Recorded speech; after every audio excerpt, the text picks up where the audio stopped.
Tonight's podcast, as always, sponsored by JMW Heating and Plumbing Limited. Domestic and commercial, gas, heating, plumbing and building maintenance. 24 hours a day, 7 days a week. Emergency call out covering all of South Wales and South West England. Again, on the email info@jmwheating.co.uk and on the phone 0330 100 5286. It's a 10% discount for NHS and military veterans, 5% discount for Swansea City season ticket holders and Ambition is Critical podcast listeners. You get a free quotation, a safe contractor member and a backseat accredited installer.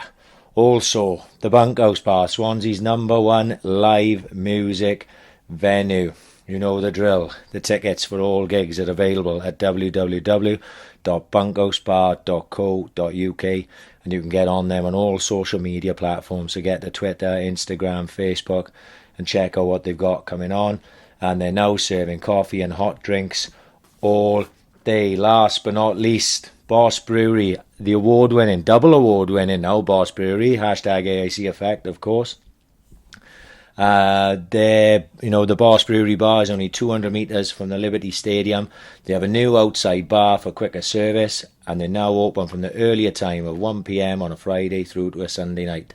They have a takeaway set up inside the bar with more bottles, cans and also 10-pint mini kegs for people to pick up and drink at home. Also get on them on all the social media, you know the drill. Tag us in if you're down there before Swans games, having a pint. I know we're away this weekend. Tonight, episode 102 of the Ambition is Critical podcast, getting this guy early because we've had MMA boys on in the past. Of course, Brett was well established before we had him on, so was Jack Shaw, so was John Phillips. We got to Rowan Crocker really early. Rowan's building his career. Rowan's going to be a big star. This man, Josh O'Connor, knows Rowan really well. Josh is set to be a big star in the sport. He's a youngster, real youngster. Has an established judo career, which we're going to talk about. And now starting off in the amateur MMA scene, fighting for a title for Cage Warriors Academy, which is as big as it gets in the UK amateur scene. He's fighting that in a few weeks. We're going to talk to him about that. And training out at CF24, which is Dino Gambatessa's gym. If you've been with us a long time, you know Dino's my mate and Paddy's mate. And he's training full-time with Dino. Di Owen was supposed to be on with him tonight, but Di's missus literally had a baby in early hours of the morning, I think, last night. So Di's not going to be here. It's just going to be Josh and us two. And definitely, hopefully, no coronavirus talk, because it's done my nappering. This is episode 102 of the Ambition is Critical podcast with Josh O'Connor.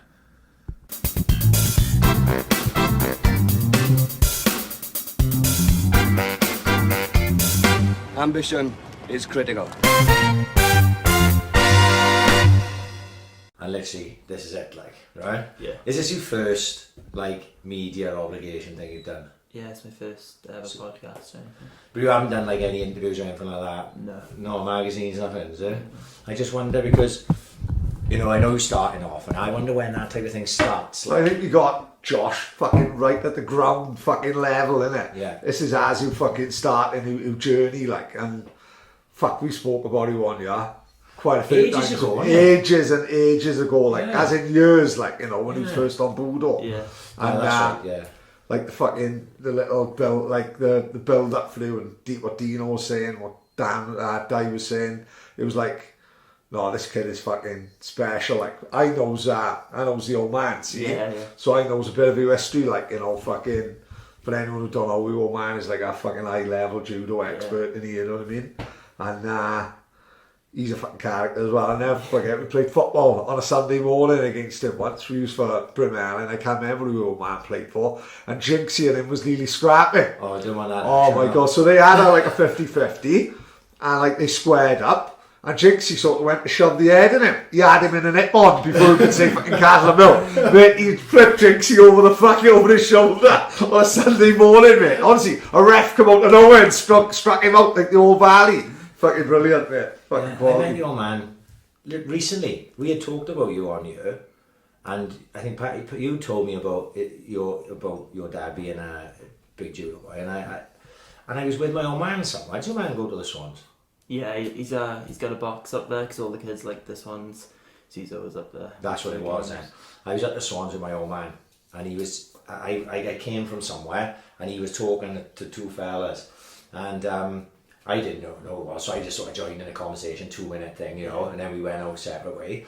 And because my old man listens to the podcast, and he must have heard us talking about you when you were up in the past. He goes, didn't even think to say at the time, like, and he just goes, you know that, isn't it? I goes, no. He goes, that's Mark O'Connor. He said, that's, you know, we talking about Josh on the podcast. He said, yeah. He said, oh, that's his dad. I was like, well, fucking didn't you say something then? Yeah. You know, I mean, fucking too late now. We won't play. But he used to play, I think he used to play for Roxburgh, maybe. It might, well, yeah, he might, well. Something like yeah, that. My old man knows him of old yeah. anyway, like, you know what I mean? But it's nice to have you on, mate, anyway. Yeah, nice to be on. Yeah, and hopefully this will be the first of many media obligations. Whatever you do, whatever we do tonight, Yeah. anything else you do in the future will not be like this. Oh, fuck yeah. Don't- What about BT Sport? Yeah, Talk like Anthony Davis. Yeah, they will talk like us. Yeah. But have you you know that type of thing, the media thing? Because are you like outgoing personality, or are you quiet, or? Quite quiet to be honest. Yeah, I'm not too much of the media, but Because I always wonder, like with yourself, if you like. What always surprised me, I'm going to use an example, is Dino, right? Yeah. Now, obviously you know Dino, you train with him all the time, and I know Dino as a mate, and he don't shut the fuck up, like, you know what I mean? And he's always torturing someone, this and that. But every time he got in front of the camera when he was fighting, he was pretty quiet and like non-confident, like he just like body kicked Carsten Lenjois and won the British title. And then he was like all sort of stuttering over his words when he's on the mic, like. And I always find this strange. The boys like yourself, who obviously you've got to be got confident in what you're doing as a combat, sportsman, and then go in front of the cameras. It seems to like, it seems to change, like, you know. But I'm sure, like over time with yourself and with anyone, it becomes more and more natural. You see someone like Brett, no fuck me, you can't get him off a camera, can you? Well, it's the same with like I tell who does it, who's starting to do it really well is like Auburn Elliott and Jack Shaw. Yeah, he's really gone up. Like, you know, Auburn Elliott all of a sudden now he must have gone full on for it now. Like, I think you've got to play the game a little bit, and you've got to put yourself out there. Like, and do you see that documentary the other night on BBC? I heard about it, I haven't seen it. Come across really, really good. Like, he was expecting to be this fucking dull Merthyr boy, but he's actually comes across brilliant, like really good. And I think he's and he got in with the weekend defender boys like Brett. And I think it's like a good marketing tool, like, and it will have like Instagram and shit. The guy puts you out there. You know what I mean? You've got to look at that though, and sort of be inspired by those boys, haven't you? The likes of Auburn, because Auburn's still in an early stage. Yeah, of course he is. Yeah. On the way they're going on, and do you think that that's something like you look forward to as time goes on, like? Yeah, definitely. I'd like to be in that situation. Maybe later on, like a year or two. But at the moment, you're just concentrating on training, like. Yeah, and just. To be honest, I train all the time. All I do is work and train. So. Where do you work at? I work in it's a call centre, Marston Hospital, but I just do that for now, so it allows me to train and everything. But I'm going to university later in the year, so that'll allow me to then. Where are you going, uni? Swansea. Well, that's great. That's perfect. It allows me to try. As I suppose if you moved away, you'd have to be searching for a new gym, with with what you want to. But I suppose you've been in now with CF24.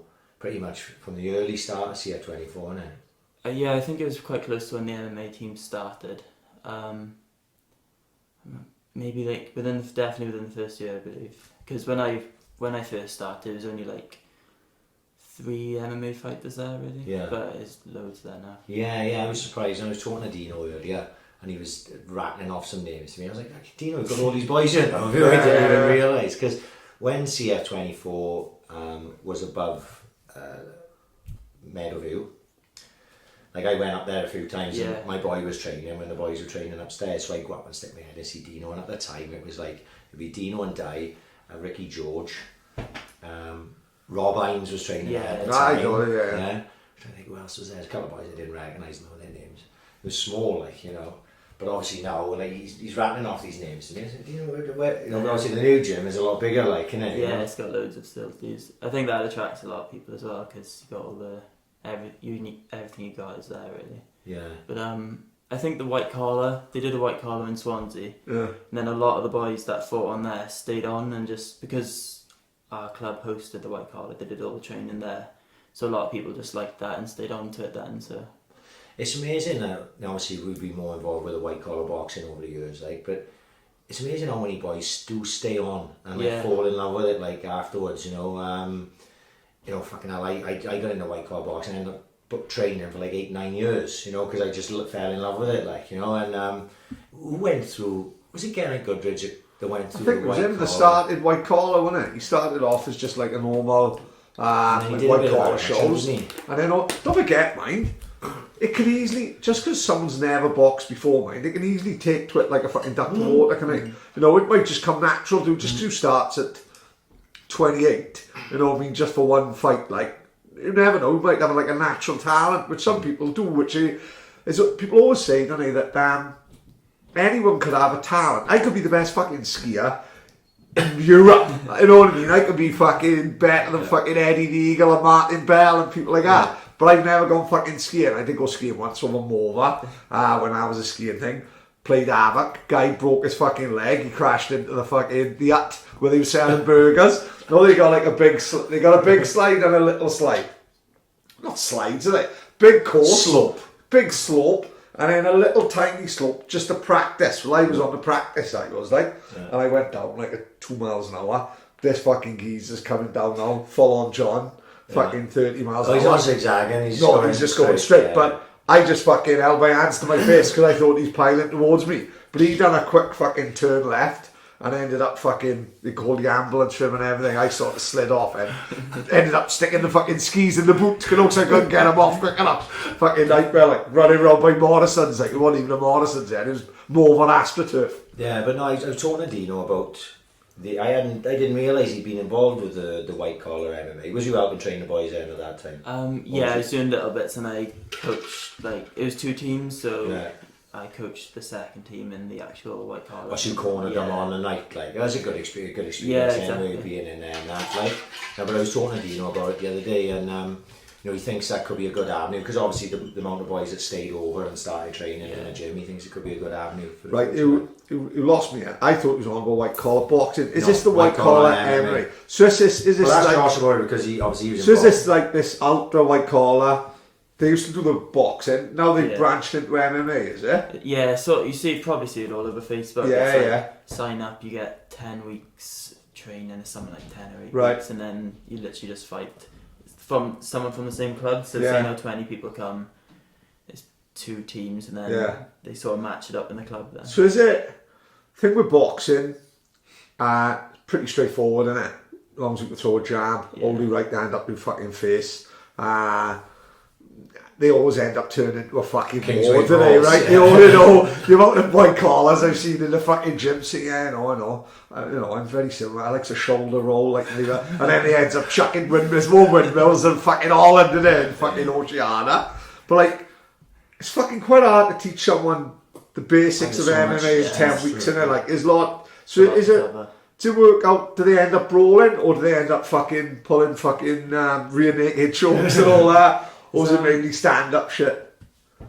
Like, in white collar, if you take it to the floor, you're going to probably win it there. Yeah, it depends. Some people there like to try and have a few. Yeah. They like to strike, but then some people are just interested in taking it to the floor. Fair play. I think that'd be good fun to go and watch, Alan, mate. Yeah. It is good. It's fun to watch, yeah. There's a new one started, I think, like last week or the week before. Right, yeah. And there's loads there. There's so like have a full, and it's not, that's a full gym, isn't it? Which is always... This seems a fucking restaurant, isn't it? If the gym is fucking dead, then it's not always a great atmosphere, like, but when unless it's just you and you coach, like, you know, with a closed gym, see? But when the gym is full, I don't give a... It is more of a buzz then, isn't it, you know? See, when I done a white collar, those boys that I did the white collar with, I had some come and go, like, you know, because some boys, I remember seeing boys and I looked at them and I was like, you're always eyeing up the boys that are around the same weight as you, went off like a potentially fight him. He looked quite sharp on the pads and that. And then I remember there was this one guy, he's a good looking fucker, and he was hitting the pie for fuck me, we'll have to fight that cunt. And then we done the first night of sparring and then he never came again. So it was just like that, like the line and everything. But those boys that I did that white collar, which is 2011.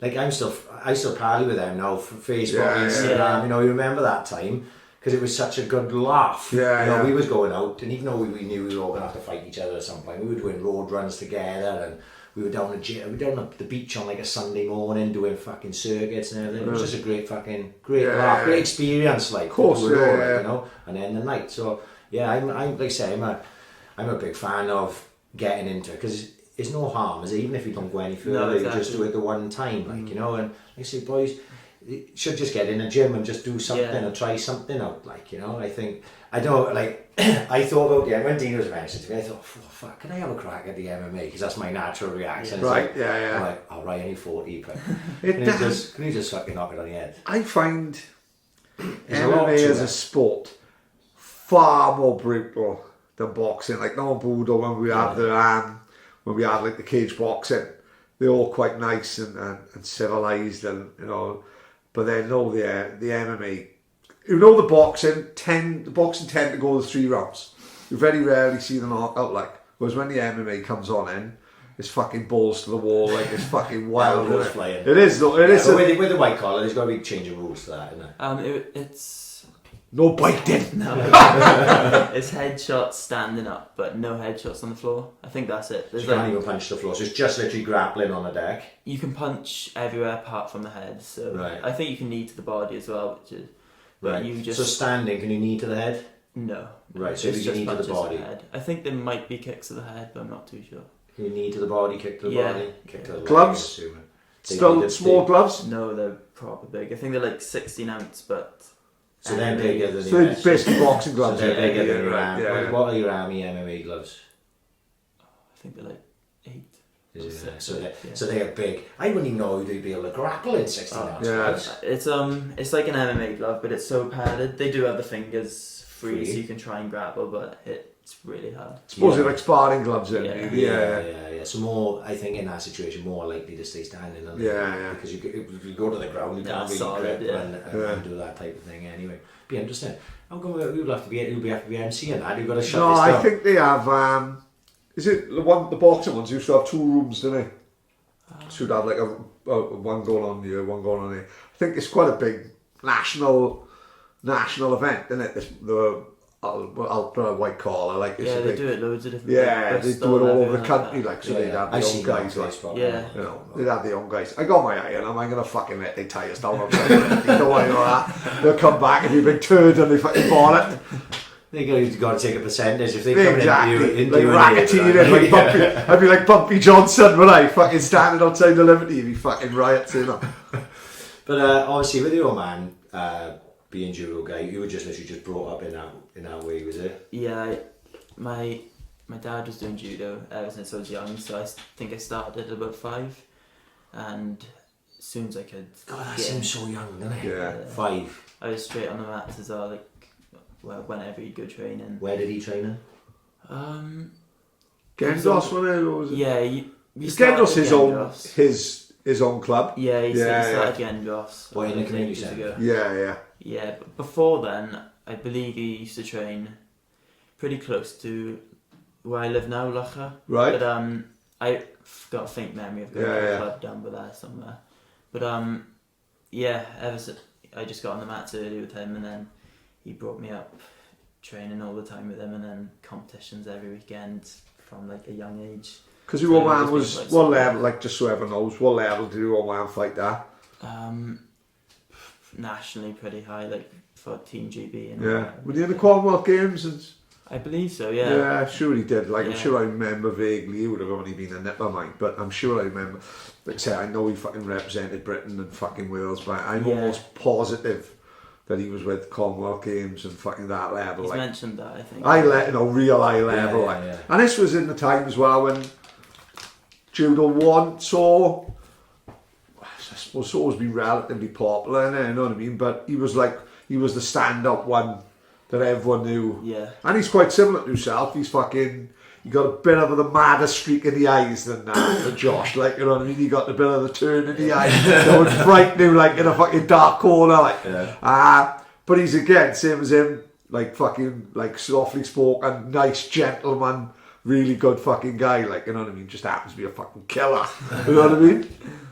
So when you how early do they start you go on competitions in? Because I know with boxing, it's like you can have like exhibitions at a certain age, but then you don't actually get your card and stuff fighting competitively till a little bit older. Like, I think I must have started competing about, it's got to be about 7, 8, and it was like you get your license, but I think it was called Dragons. That's before everything, and that's like super youngsters. But I think it must have been about 7. You can just get going. But I think I started it as early as that. It must be mad for you because, like, to play football is quite simple, isn't it? You get a football, you throw it on a pitch, and kids will play like. But I've always found that combat thing, even at 7 years of age, that boggles my mind. Like, because if you'd have said to me at 7 years of age, Ryan, go fight that guy over there, I'd be like, no, can I go play football? Like, you know what I mean? There's that I didn't have that in my nature at that age. Like, so it shows that even though you've got to have that bit of what you're saying about your old man, Josh could have it. He's probably even more scary because he doesn't show it. Yeah. So you've got to have it. People are that to be that young and then to be going in and I'm sure. Do you remember being afraid or anything like that or nervous? I get nervous like now, but when I was doing it at that age, it was just quite normal because I just got stuck into it straight away. Yeah, but I think I must have done competitions every 2 weeks, maybe twice a month, so it just got quite normal. Fucking hell, he must have been slinging all the kids around the yard in school. Well, randomly, I got up to like, I used to do, I can't remember what fucking belt I got to. My old man was a brown belt in judo. We used to go above, St. Joseph's School. Yeah. Well, opposite, it was a girls' school, but it's the nursery now, like. I know. So above that, there's a judo club in there. I think his name was Terry O'Brien. Loved it, like, did it as a kid. Did I get a blue belt? I'm not sure. But my mum was definitely a brown belt. Like, probably could have gone to black, but just didn't keep at it and all that. And I was doing competitions as a kid, right? And I'll never get one of my memories of living in my old house in Warren is my old man having me, wrapping a tyre around the banister and just having me there for an hour pulling on this fucking tyre. I don't know what the fuck I'm doing. It's the equivalent to Miyagi and Karate Kid. You know what I mean? We didn't have a fence up the back for me to paint, like, right? So you'd have me doing that for hours. I remember in the first competition we had, they put me up against a boy who looked like a fucking 12-year-old Peter Schmeichel, right? And I flipped him over my shoulder, one fucking fight of the fucking day, and my man was thinking, this is it. He's going to fucking Seoul in '88. He's going to the Olympics a lot. After that, right, he was putting me in competitions, and he used to go by weight, and I was a fat little fucker, like. So I'm fighting, boys 3 years older than me. One guy he threw me out of the window. It was so bad, and I'll never get the feeling, right? And it was the last competition I was in, like, the guy just pinned me down, probably for about 3 minutes, right? I know that feeling where it was fuck all, it was literally nothing I could do, like, I wasn't in pain, I wasn't being hurt, it was just helpless. I know that feeling. I thought, fuck this isn't for me, like, you know what I mean? Savages like this can't fucking sitting on me for 3 minutes, fuck this. I know that feeling of helplessness. I was thinking, fucking hell, there's nothing I can fucking do here, like, frustrating, like, I don't know whether you probably never had it because we always ties them all up, but crazy. How old were you when you started winning competitions? To be honest, I went by like belts when I was younger, so you'd fight in white belts and blue belts and all that, so you're always sort of evenly matched. And then I think I trained a lot more than people at that age, at that time, so I sort of won a little bit ahead of them, just inexperienced. Yeah, just because my dad was so into it, I was always like pushed for judo quite a lot, so at that age I think it was just like a little bit ahead sometimes. But do you think it's in genes, or do you think it's, like you said, because it would, when they said, Josh O'Connor, and they said who old man was, part of me was like not even fucking surprised. Does that make sense? Like, I was like, it doesn't surprise me that he's an actual at it. Like, I don't know whether there'd be any genes or whether, like you said, because they were doing more of it than anyone else probably. Because not through a nasty way, he's just drilling it into. Yeah, you know what I mean. I suppose it's a bit of both. It's a bit of both. You had natural athletic ability, and then mixed with the fact that your old man who he was, and he had you on a match young. It's a mixture of all those things, like mentality. You know, it all comes together, doesn't it? Really, like, you know what I mean? Don't you think it's brilliant? I know some people would call it pushy parents and all that. Like Serena Williams, fucking old man, by all accounts, like drilled it in running here. I think he took him to Spain, or I know Andy Murray's mother took him to Spain or America. Not that I love the old man's level, the old man I'm done it to, but isn't it good though in a way? Like, although some, it's good to be pushed towards something, because look at him now, like what he achieved, you know what I mean, and the fucking level, the stuff he's doing now. Without the old man fucking pushing you a bit, he won't be here now talking about it. Like, and I think it's good, the fact you achieve something, it's good for you, and it must make you, old man, proud as fuck, isn't it? Every time you fucking gets on the mat or gets in the cage, like your old man is. I seen him on one of the Budos, and he was fucking beaming with pride, like, and it was fucking great. That was your first fight at Budo, wasn't it? Yeah, it was my first. I was thinking about it earlier, because obviously we'd heard about it. We even talked about you on here 100% before that Budo, and then obviously that was the first time seeing you stop the guy. Subbed him, didn't you? Yeah, because it was right where we were. Right on top of us. Right on top of us. Me and him were sat, and it was right in that corner where I can't even remember where we finished him. Do we Armlock, right? Yeah. I remember you finishing him off, because after that then we reviewed that Budo card and talked about how impressive it was, because there was a few on that show. It was always good shows, wasn't it, Budo? Yeah, always good, like. And there was a couple, but that was one of the ones that stood out. I remember saying at Dino, because how old would you have been at that time? 19? It was my 20th birthday the day after, so the fight was November the 3rd, my birthday was the 4th then. Right, there we are. So you're still very young, and I was impressed by, like, when you look at people, sometimes when I looked at you, you just look like an athlete, do you know what I mean? The way you built and everything, it's like, well, yeah, you've got plenty to work with there as well, and obviously with your background there as well. Like, obviously for yourself, I'm supposing that, obviously you've got the grappling, but I know Judo and Jiu-Jitsu are different sports, but there's a lot of Judo and Jiu-Jitsu and vice versa. Do you find that easy to transition, like to being on your back on the mat, grappling with someone like Dino and whoever else in the gym that's a better Jiu-Jitsu player maybe? Yeah, I feel like the Judo it's helped me in like some ways. If I'm on the back in Jiu-Jitsu, I'd have a bit more advantage with like my sweeps and that sort of stuff, just because of the Judo. But I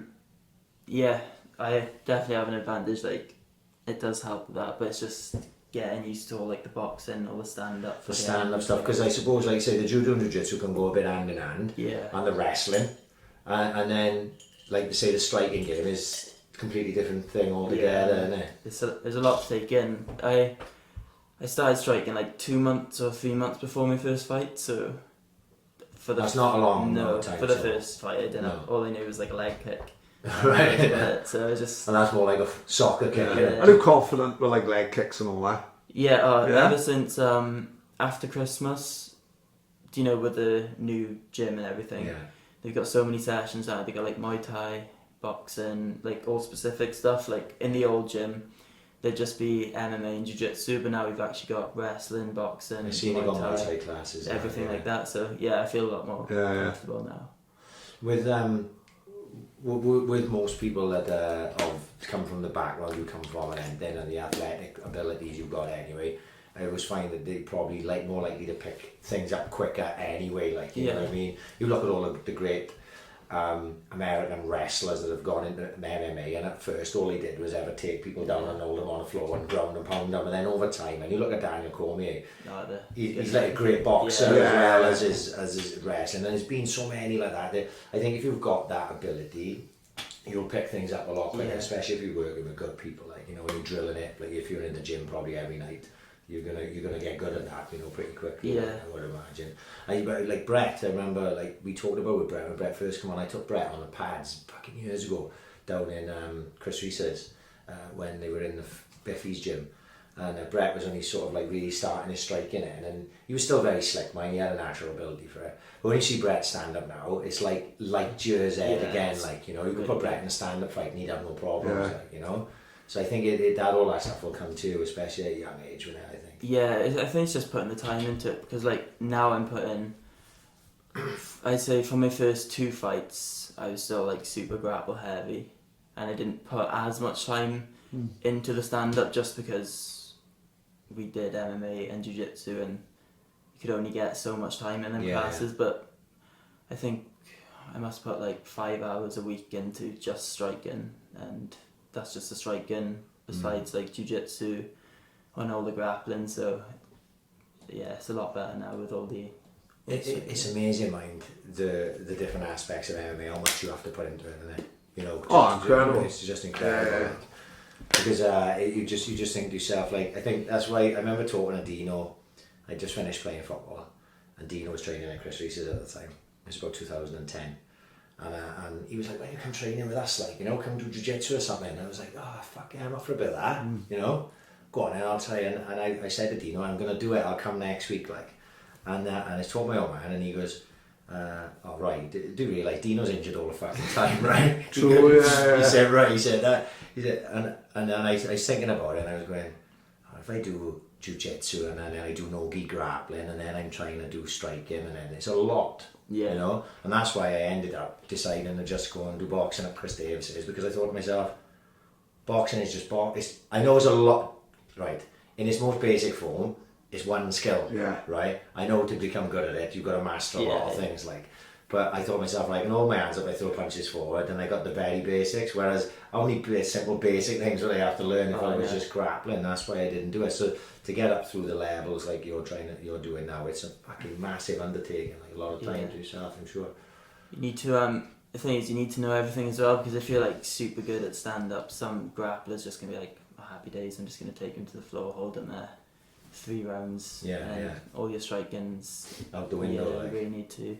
Is it probably better having a solid 3 or 4 abilities, like, you know what I mean, rather than, as you said, if someone knows he was a high level fucking striker, they're going to avoid it like the plague, innit? Yeah. But if they know you like good at everything, then you've always got something in your lock, and if it goes the other way, like I'd have thought, you know what I mean? That's what. Yeah, I think wrestling's one of the main ones. I see, like, you see in the UFC, if you're a super really good wrestler and then you just learn how to box as well, like, obviously add everything to the wrestling, but you see a lot of wrestlers have a lot of success. They got like the 10, 15 years, and that's because of what they do in schools, isn't it? Yeah. And colleges and all that. Whereas we don't really get that. There's no combat sports in schools, is it? You know, a lot of people would think that maybe they should introduce it, like. The wrestling programs in America are just on a different level altogether, and you know, these kids are coming like you on the mats at 5 years of age. That's what they're doing, and they're going all the way. They're getting full scholarships, and they're getting massive scholarships just on their wrestling ability, you know. And the way these guys are drilled, from what I can see of it, wrestling, like, they're proper hardcore in the States. It's weight cutting at a young age, like all these things. So that's why they're extremely mentally tough as well, going into these things. You look at Daniel Cormier, who I think is one of the best of all time, you know, and his mental, you know, his strength and everything, like, he's just fucking inspiring, like, and he an Olympic level, you know. You think how good some other wrestlers are, and then how good Daniel Cormier must be at the level he is, you know. It's right, but like I say, we are so far behind it. We in the UK, we've always had like karate, haven't we? Yeah, of course. You know, karate, boxing, judo, taekwondo, and things like that. But not that core of wrestling. I think is the best for them. Yeah, you see like videos of kids wrestling in America and the level they're at, and wrestling's so suitable for MMA as well. Like, judo's suitable for MMA. In some ways, like, up against a cage, I mean, I have a big advantage, but wrestling's so suitable for MMA. And if they're doing that from like the age of 6 all the way up to the age of 20, and then they started boxing and stuff. Yeah, you look at someone like Ben Askren, who got to like the top of the world by literally just wrestling, basically, you know, without having any stand-up whatsoever, you know, and actually quite limited submission grappling. He was very strong grappler. You know, he didn't really sub people all over the place like a Damian Maia would, or anyone like that. You know, Brazilian Jiu-Jitsu world champion.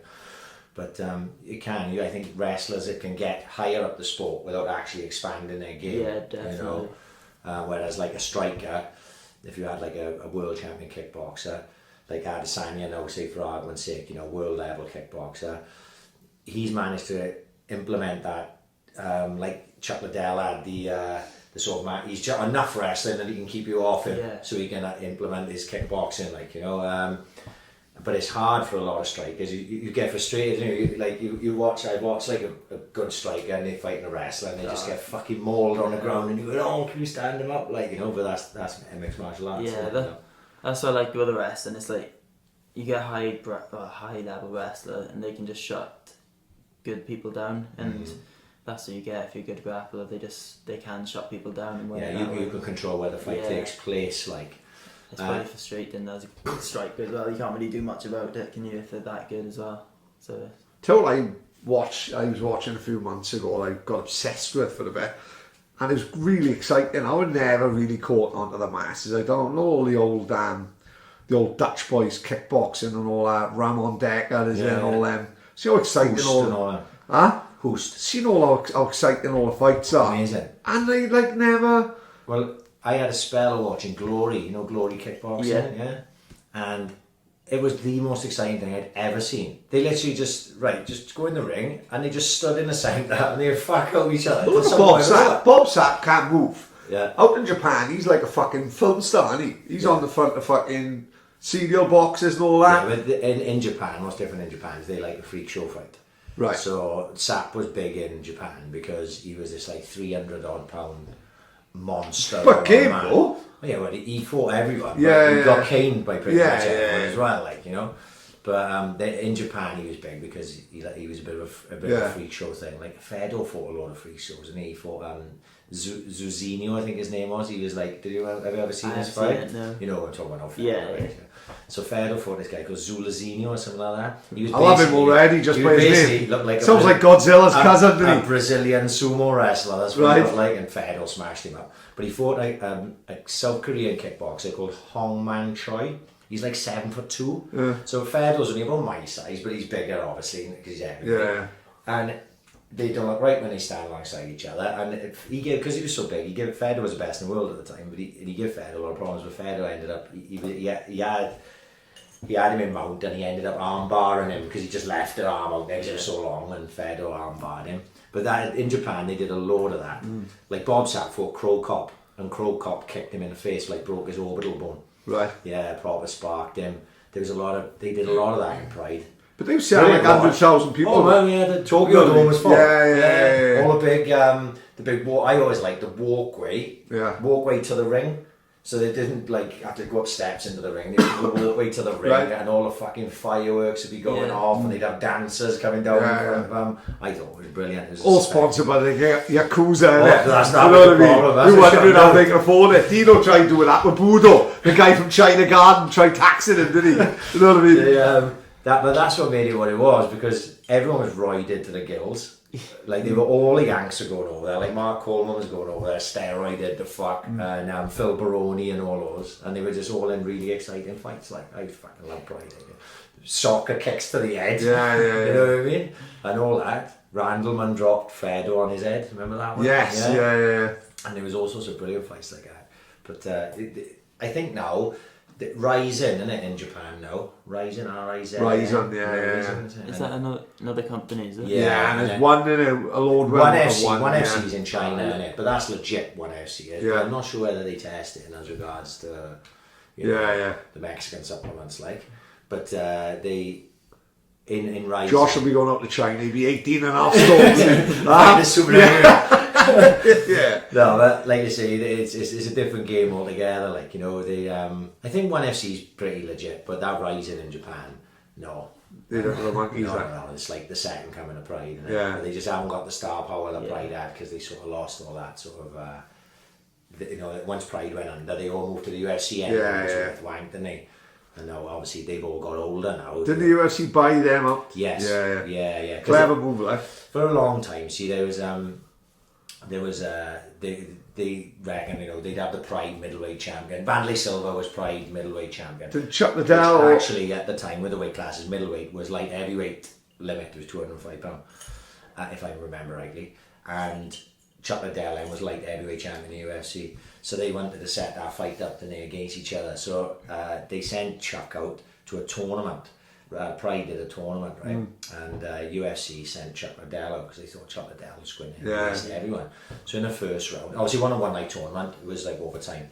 So in the first round he fought Alistair Overeem, because Overeem was a light heavyweight at the time, and he stopped Overeem, if I remember rightly. But in the second round he fought Rampage Jackson, and Rampage smashed him to bits, and Chuck tapped out the strikes on the floor. And it fucked up the dream fight between Vanderlei and Rampage.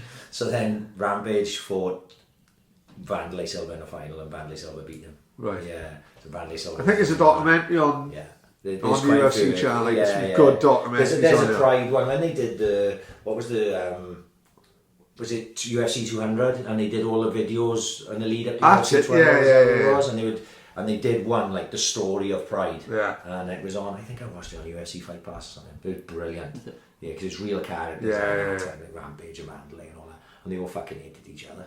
Did they fight twice? Yes, they did. I thought I saw the second fight on YouTube. Was that one in the UFC though? No, actually, Vandalay and Chuck, Vandalay and Rampage have fought 3 times. Oh really? Yeah, they fought in the final of that tournament where Vandalay beat them, and then they fought in the UFC in Jesus Christ, my boy was in hospital, that's what I remember it, and he's 12 now. He was 1 at the time, so let's say 10, 11 years ago, right? Let's give it that. And they fought around Christmas time on a card, and that's where Chuck hit him with Rampage hit him with a left hook as he come back, and he knocked Vandalay out cold, and he was out on the way down, and then Rampage still hit him twice while he was on the floor. But they fought more recently, and they well shot the bits now. I think it was in Bellator, yeah. And I did watch it, but it was within the last year, would you say? Yeah, I think so. I remember watching it quite recently. Yeah. Did Rampage win that one? I think Rampage won that one as well. Yeah. But they both they both shot the bets. Yeah. So they probably shouldn't be fighting. But I suppose Bellator give them money just on name value. Yeah, isn't it? exactly. Well, a few of them, like BJ Penn and come back as well. And it's like it becomes a novelty factor. Didn't Chael Sonnen have a fight as well? Or Tito, Tito's come back as well. Tito fought, and they've all sort of any sort of name from. They're all getting on now, and they're all late 40s now, like and still fighting. But I suppose if someone's going to give you 300 grand, or some shit like that, they're going to take it, aren't they? It's quite a lot of them in Bellator doing that, and it's that Lyoto Machida. I think that's the niche, isn't it? That's what Bellator like. They're just picking up the names out of the exactly. UFC, like they had Masasi, Rory McDonald. So they just. I don't see a lot of Bellator, mate. Well, sometimes on Channel 5 if we catch it, like they do like different type. I've seen a few of the British shows, but not like a big Bellator Vega show on that. I know do you know the Island one, the one that Liu Long was fighting on? It was I think it's more televised for the American audience because they didn't even stream. Well, I don't think so anyway, because they were playing like previous fights until it came on to. That's right, because Liu Long's fight. Well, no, it wasn't. It was on the main card as well. But they were like delaying it to suit the American audience and that sort of stuff. So, but it is on like the Bellator app. But it's who has that? I gotta be honest, right? You can ask me stuff about UFC like I just said about 10 years ago. What happened, but more recently. Since I can't record the UFC cards, and since my kids have got older, and I got. Why could you not record? Oh right, yeah, of course, yeah. I miss so much UFC. I struggle to keep up now. So like I'm sort of like out of the loop. Yeah. Like I'll see like this past weekend. Obviously, I watched Joanna Jedrzejczyk. Amazing that's crazy. And that's right. Let's not even call it a woman's fight. That's one of the greatest fights of all time. I haven't got corona. I just took my water on it. Fuck calling it a woman's fight. That's one of the best fucking fights you'll ever see. Yeah. It was fucking unbelievable. Because even, let's have it right, mind, she didn't look as beat up because she's a chick. Well. But that chick was beat up the fuck as well, man. You just can't tell because men's eyes were closed walking into it. Yeah. But she was fucking beat up the fuck as well. But as for fucking Joanna's fucking hematoma, Jesus, she was walking back at the end of the fourth, rubbing her head, or the end of the third, rubbing her head like that. Jesus fucking Christ. Unbelievable, it looks photoshopped. It do, of course it did. It didn't look right, did it? Because I hadn't seen the fight. I woke up, because I was doing Clancy half marathon on Sunday, so I got up early anyway, and I thought to myself, right, I'll chuck on, and I caught literally the last round of Adesanya and Romero, and the crowd were booing and everything, like, I was like, oh, which I didn't see that coming. What's going on here, like, and then I looked on my WhatsApp and the boys had been up early and they were like, that women's fight was amazing, blah, blah, blah. And then I think it was just before the half marathon, I was looking at the thing, and then there was a picture of Joanna before the fight and after the fight, and I went, you're fucking joking, that is Photoshop. Crazy. That's not right. Say, no, trust me, mate. I watched the fight. That is legitimately how it went down. So then when I watched the fight, you see the punch which does it, doesn't it? Really? Yeah. Does it's like a straight right hand, and it just hits her. Right. She must have hurt her fucking hand, mind. You know, of course, the forehead's about as hard a place as you could wish to hit, you know, where the right, because she steps right into it, as seemingly as like Joanna was coming forward, and smashes her like that. Yeah. And then almost immediately there's a lump, and then it just, she just kept pinging her in She hit it again, it just keeps growing. Yeah. My round 4, it was literally like that. It was. What do you think the ref's thinking in that situation? Me, would be thinking, fuck, they're 2 women, wouldn't you? Personally, like on a fucking, without being a male chauvinist, I'd be like, they're fucking 2 women, this kind of isn't right. But they're as tough as they come, aren't they? Like that fucking Joanna, she's never in a bad fight, really, even when she loses, right? I don't like her, because she's fucking horrid before the fight, and she comes across a bully, and like asks her, and let's be honest, last few fights it have worked. No. But in fairness, mind, she can take a fucking beating as well, mind. No, she's like my Thai world champion multiple times, isn't it? But she got found out against Rose like twice, wasn't it? Because she intimidated the fuck out of a couple of girls previous to that, didn't she? Yeah. And she won the title. What was the girl she won the title of? She won the Ultimate Fighter. She was the first champion. Can't think of her name. American girl. And was it? Is she blonde? Was it Paige? No. Is this something Megan Anderson? No. I can't think of her name now. She's Megan Anderson was on Love Island. Yeah. I think I got it totally fucking wrong. But she in the lead up to that fight, because I can't think of the girl's name. She won the Ultimate Fighter to be the first ever champion, and then her first defense was against Joanna, and she just bullied her in all the lead up. When you watch Embedded, she just bullied her every time she seen her. She bullied her, and she was completely intimidated, and she got smashed to bits. But then when Rose Namajunas just wasn't intimidated, just ignored her, like sort of set the tone. Then it's like, oh no, and like you could see that she'd probably fight men. She wouldn't. Yeah, exactly. Yeah. But what blew my mind in that fight is the cardio levels are incredible. To go 5 rounds, just throw at that pace, 100% at each other. Because the last round was exactly the same as the first, if not fucking worse. And I like to say they both completely fucked up, and there's no like lethargy in their punching or their kicks or anything. Like Joanna's still throwing 1-2 left hook, right inside leg kick, and you're going, fucking hell, it's like 30 seconds left. Well, you should be fucking exhausted, and they're sticking it together. Like generally, that'll be a fight that obviously it will go down in history. Yeah, of course it will. And it'll be a fight that you watch in 10 years' time. Oh, fuck me, I forgot how good this fight was. Fucking brilliant. Whether either of them will be the same again after that is another fucking thing. Because you look at Joanna, like what I want to talk about with a referee is you'd think to yourself, wouldn't you? I have to stop this fight because what's going on inside her head that has made it look what is hematoma? Build up of blood, I think it is, isn't it? Would that be that's what I assume it is a build up of blood underneath the skin. That's what I thought, anyway.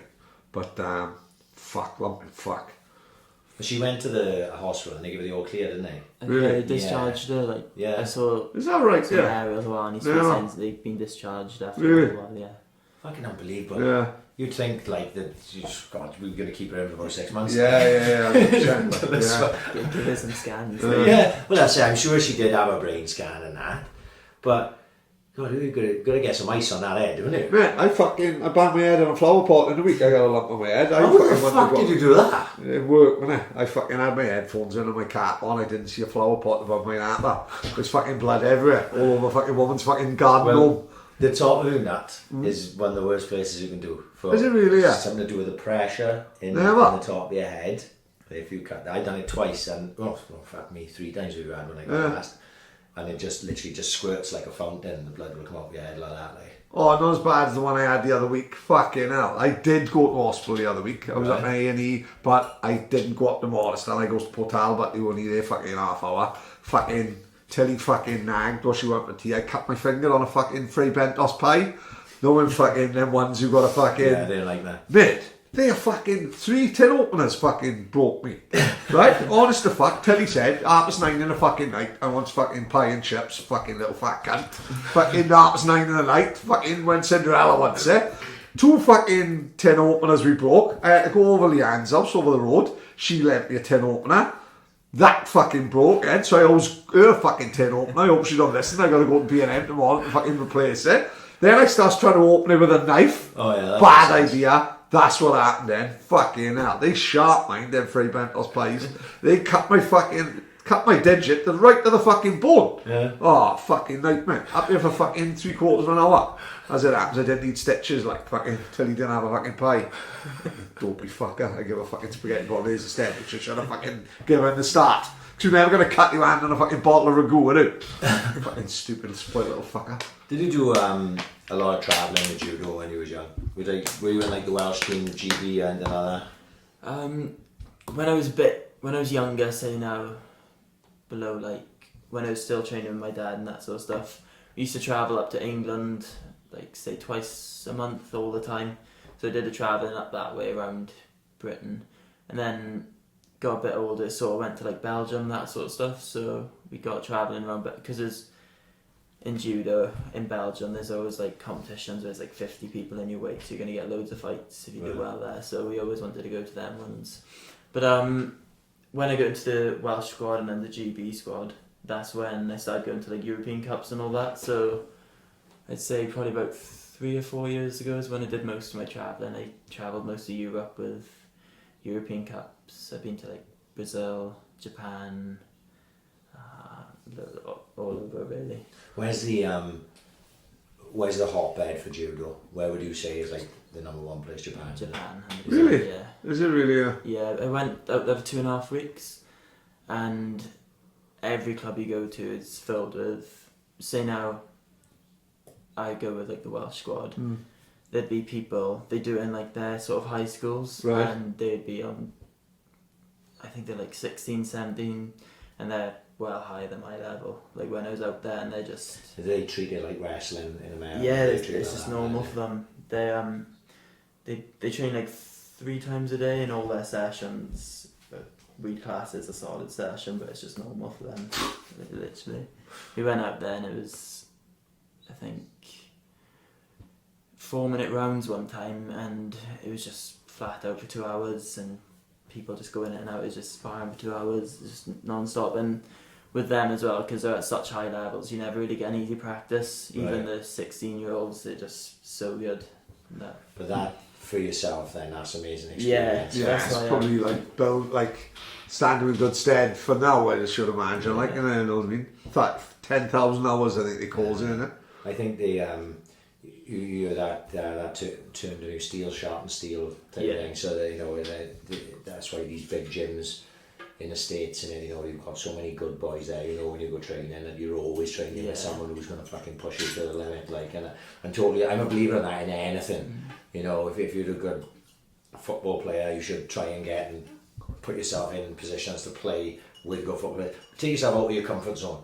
It's easy being a big fish in a small pond, like, exactly. So you should definitely, like, in any walk of life, I think you should go and fucking train at the best. You know, like, right, I do a lot of running now. I'm the worst of the runners that I go running with. Yeah. But I still go running with them all the time because I'm trying to get somewhere near their level, like, you know, and even if my age, I'm trying to always get improved something. I think everyone should do that. So you go to Japan, fuck me, one experience. Just go into the place. Just go to fucking Japan. Just go to Japan. Just go to Brazil. Like, do you get to see much of it outside of the competitions? In Japan, we got to see loads. Yeah, it was a lot of it was training, but we also, because he's not the Welsh coach anymore, but he was a Greek coach, but he was the like official Welsh coach at the time, so he took us out there. He liked to let us see the actual places we go to as well. So we went to Japan with him, so we saw loads of the towns in Japan. Went to South Africa with him as well, and that was fucking done well, mate. He always sort of, we take the competition seriously, and then he sort of let us explore it as well. So it was good. So we do get to see quite a bit when I was out there. Not too much for like European Cups and all that, so because it's. Say now you fight on the Saturday, it's a training camp there, Sunday, Monday, then you just go home because it's... So it's just like hotels and training and away, like, how's that funded then? Because I was in the Welsh squad, if you're full-time up there, I think this is how it still goes now, but when I was full-time up there, I'd be living up there Monday to Friday, and then they provide you with all food, all them sort of costs, the accommodation, and then they also provide you with, they pay for your trips to all the competitions. So they basically paid for the whole squad to go to South Africa. I think they must be funded by like Sports Wales or something like that. Yeah. But yeah, we all got funded. It's a great setup though, isn't it, if you can get it at that level, like, you know. So how do you mean full time? You like, are you in school at the time or? Well, I did my first year. So I was in school. Yeah. I was always focused on judo, and then I was like, right, I'm just gonna go to college. So I did a year in college, and then I really wanted to go full time up in Cardiff. Full time it's like trying to get the next step, really. So do like full time, like Monday to Friday, 9 to 5, all you do all day judo? It's like you wake up in the morning. This will be Monday to Friday. Where is this now? Safari Gardens. Oh right, yeah. And where will you live? Near? They've actually got accommodation in Safari Gardens. Fuck pretty. Yeah. It's like the Foxcatcher. Lucky you didn't get fucking shot or bumped. You know what I mean? Oh, that's fucking awesome. It's pretty standard. It's like 2 beds, a little table, and a mirror. But yeah, but still, fucking hell, you know. Yeah. Yeah, but it was Monday to Friday up there. It weren't like full because I did 1 year college in Swansea, then I transferred to a year college up in Cardiff. So I'd do college and train full time. Yeah. So I'd wake up in the morning. I think we'd wake up at like 6. A coach would always make us go for sprints or training on the mat. So I'd do that. Then we'd go to college for about 9, I think. Depending on what time I finish. You know, I think it's like 3 times a week you get a gym session in. And then you do your main training, like the big session, like 2 hours long at about 6 o'clock. And that's pretty much Monday to Friday. Then repeat that, and then go home to your home at on the weekends. Then Fucking hell. Talk about a grounding, innit? Like as a base for what you, because what made you like at what age? Right. So when you go all these countries you're visiting, you're going into the competition representing Wales or GB. For sort of like at mostly Wales at the start. So I was going to a few European Cups, but then once I won as a senior, if you medal in the British or win the British, you get into the British squad, and then you represent them in all like the European Cups. Do you win the British? Yeah. I've won the British twice, and I've medalled in it a few times, but that's how I got into the squad then. And once you're in the squad, they you go up there like maybe 4 times a year. They got squad training up there where you stay the weekend. Right. And so you go up there for squad training. Where's that? Well, it's up Sheffield. Oh, right, okay. Oh, in the where they do the boxing. Where they do the boxing and all that. I didn't realise there was other sports up there as well. I thought it was just yeah, and so you got probably about 4 of them, and then they do say they got European Championships, World Championships. Yeah. They select like the top players, or it's quite good for me because I went a few places with the GP squad, and then I also was in the Welsh squad as well. So all the European Cups they could go with the Welsh squad because I think if you were up in Walsall you probably had to get selected to go to the European Cups, but I didn't really have to get selected because I was with the Welsh as well. So I was going to say, like, to get your actual Welsh sort of vest, did you have to like win a competition, or is there like a selection process like that? So I thought you'd have a tournament with the best of Britain, and whoever wins that goes in, or is there like a selection thing like?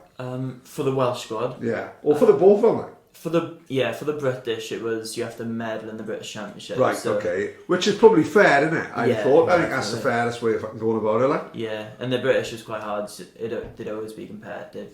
I think sometimes there's like 40 players in just one weight category. So, but for the Welsh, judo wasn't too strong in Wales, or I don't know if it is now, but it was. I mean, Wales have got a lot of good judo players, but when I was up there, I mean, I was probably the only 73 kilo fighter at my sort of age, so it was not hard for me to say. It's not hard for people to get into the Welsh squad to say now the British squad, but there's a lot of good Welsh players in judo. It's just sort of scattered through the weight. So I think it's not too bad to get into the Welsh. If you just go up there, train up there with them, it's like a process. But with the British. They'll have the shock of their life when I rocks up with my tyre, won't I? When I comes in, I'm at the Peter Schmeichel, I picked in St Joseph's in under sevens. Do you realise how big an achievement? Because we've been in it from a kid. Yeah. I hope we realise, like you just said, oh yeah, you know, I won the British twice. And like, to you, like, you said that so fucking nonchalant, it does my fucking head in. Because me and you were the same. Oh, we were like, fucking hell, you won the British twice. So that means, no matter what happens, for them 2 years, you were the fucking best in this country. Yeah. And like, that is such a fucking big achievement.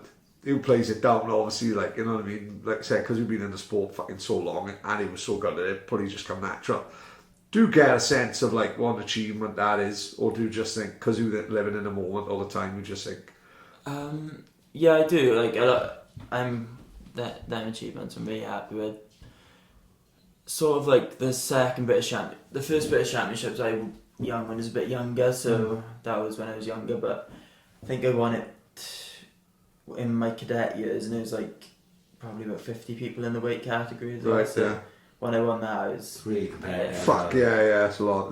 Yeah. And I got injured, I did, and there was this competition before the British, and I went in it because we go to all the ranking competitions, and then depending on what you get in the ranking competitions, you get seeded for the British. Right. So number one in the weight's going to get the best seed. Yeah. So it sort of works out that way. But I went to the competition before the British, and it was after I got injured. I weren't doing too much, and I think I got bronze, and I lost to this boy, and he's winning all the competitions. So I probably put the training in for that, and I really wanted to win the British that year, and I ended up fighting the boy that beat me before in the semi-finals and beat him. So I was for that British, I was chuffed to that one. Was there any sort of how close you to going to the Olympics or anything like that? That's sort of why I came away from judo, like completely competitively. Like, it's sort of a stage where I was at a high level and I committed so much into it, but I never really saw myself. I know I was at a high level, but I feel like I just have to give so much more to get to the Olympics. And like, I don't know if I'd be satisfied, like, you know what I mean? I don't know if I want to give that much time just to get to that position. I know it's a hell of an achievement, but I don't think you can make a living off. Is it that biggest, like that next level sort of step? Yeah. Really? So we're also, when you're going through that process, are you thinking about MMA? Not when I was doing judo at all. I didn't even come across my head, to be honest. But yeah, I was training full time up there in Sophia Gardens. So once I completed college, I was sort of like, I was still well into my judo, but came to the realization where I didn't really want to put all my time into it, because even if I did get to, say, the Olympics, I'd be happy, but I couldn't make a living off it, because in some countries like Russia, if you win the Olympics in judo, I think you get like $1 million. Really, yeah. They probably sort you out. Yeah, but yeah. I don't know about the situation now, but I know if you get to the Olympics in judo now, you probably have to get like a medal if you're gonna want to make a living off it. Yeah. It's different because, like, you look at the boxers and, like, if you do well in boxing in the Olympics, they're looking, exactly. Matchroom or Frank Warner looking to pick you up because they know they can make you a star, like, just from your. Look at is it Mickey Conlan or Jamie Conlan, the one who got ripped off, like, they just stood in the fucking ring flicking the fucking judges. It actually probably made him, because next thing he's fighting in the theatre in Madison Square Garden, and they really promoting him. Yeah. They're promoting him as like an Irish American fighter. And it fucking made, and he's fucking on the rise, isn't he? You know what I mean? And that's just all because of the Olympics, really, isn't it? Yeah. Like, actually, Eddie Hearn was talking about it last week before. He was like, "This when was the last Olympics? Would have been 2016. Yeah. So all those guys now, like I think it's Josh Kelly, Josh Buatsi, Joe Cordina, Lawrence Okoli, they're all coming to this stage now where they have to make inroads now, like to become a star. So they're all ready with it this next year. Like I think Lawrence Corley's next fight is for a world title. I don't think it's for the full title. I think it's for the WBA regular or something. But that's by the by. So like all these guys have got to start making themselves stars now. Otherwise they're going to start getting left behind, because what's going to happen, the same that we say now the 2020 Olympics is going to bring new stars. Yeah. But it's not necessarily been the case. Of course not. Cancelled, because that's this is another thing altogether, isn't it? But there'll be this next influx of amateur stars coming into Matchroom who'll have their opportunity to come through. So there's like this constant cycle, and it's very competitive. Scotty Cardle was another one that came out in 2016, and then sort of like had this big rise, got a British level, and then that was his level. Well, the biggest one was Tom Stalker. Tom Stalker was the captain. Yeah. He was the captain of the Olympics. He was the main fucking man. But for some reason, it just didn't switch over when he turned over. Like. He had two absolutely brilliant fights with Craig Evans, the Welsh boy. The Welsh boy from up around the way. They had two brilliant fights, they did, Craig Evans and Tom Stalker. But Tom Stalker found his level. Yeah, like, but Craig Evans was picked for Stalker as his next stepping stone, and unfortunately it just don't work out like Alex sometimes. But yeah, with Judo, I don't suppose people are looking at it the same way, because it's not got the sort of professional level appeal that boxing have got, like, you know. Yeah, if you medal in boxing, it probably you nailed on then. All different shows and that, but the Olympics is like the top for Judo. It's nothing really above that. Yeah. There's no like, you got shows and all that for boxing. It's just competitions for Judo, and they're all lead up to the Olympics anyway. So after the Olympics is. That's it. Yeah, that is the main show. So I can understand why you made that decision, because you've gone to yourself, is it worth that extra? Because it's duration of time as well, isn't it? Yeah, there'll be 4 years as well. And years to it, or can you do what you're doing now? So, well, you came out with Judo. So, did Dino come to you, or did you go to him? Or was it just like what happened? Yeah, so I came back home. I just started work again. I got loads of different jobs and that. And I just started going to the gym, and then, I don't know, I think I was doing a bit of judo at Uptown Hill, or if Gendros was still going on, I did a bit there. And my dad said, because they were up Meadowview at the time, so they were just doing the MMA and Jiu-Jitsu, and they were looking for a judo class, so I went up there, then they asked me, did I want to coach? So I started coaching the judo class there, and I noticed that they did all the MMA and Jiu-Jitsu.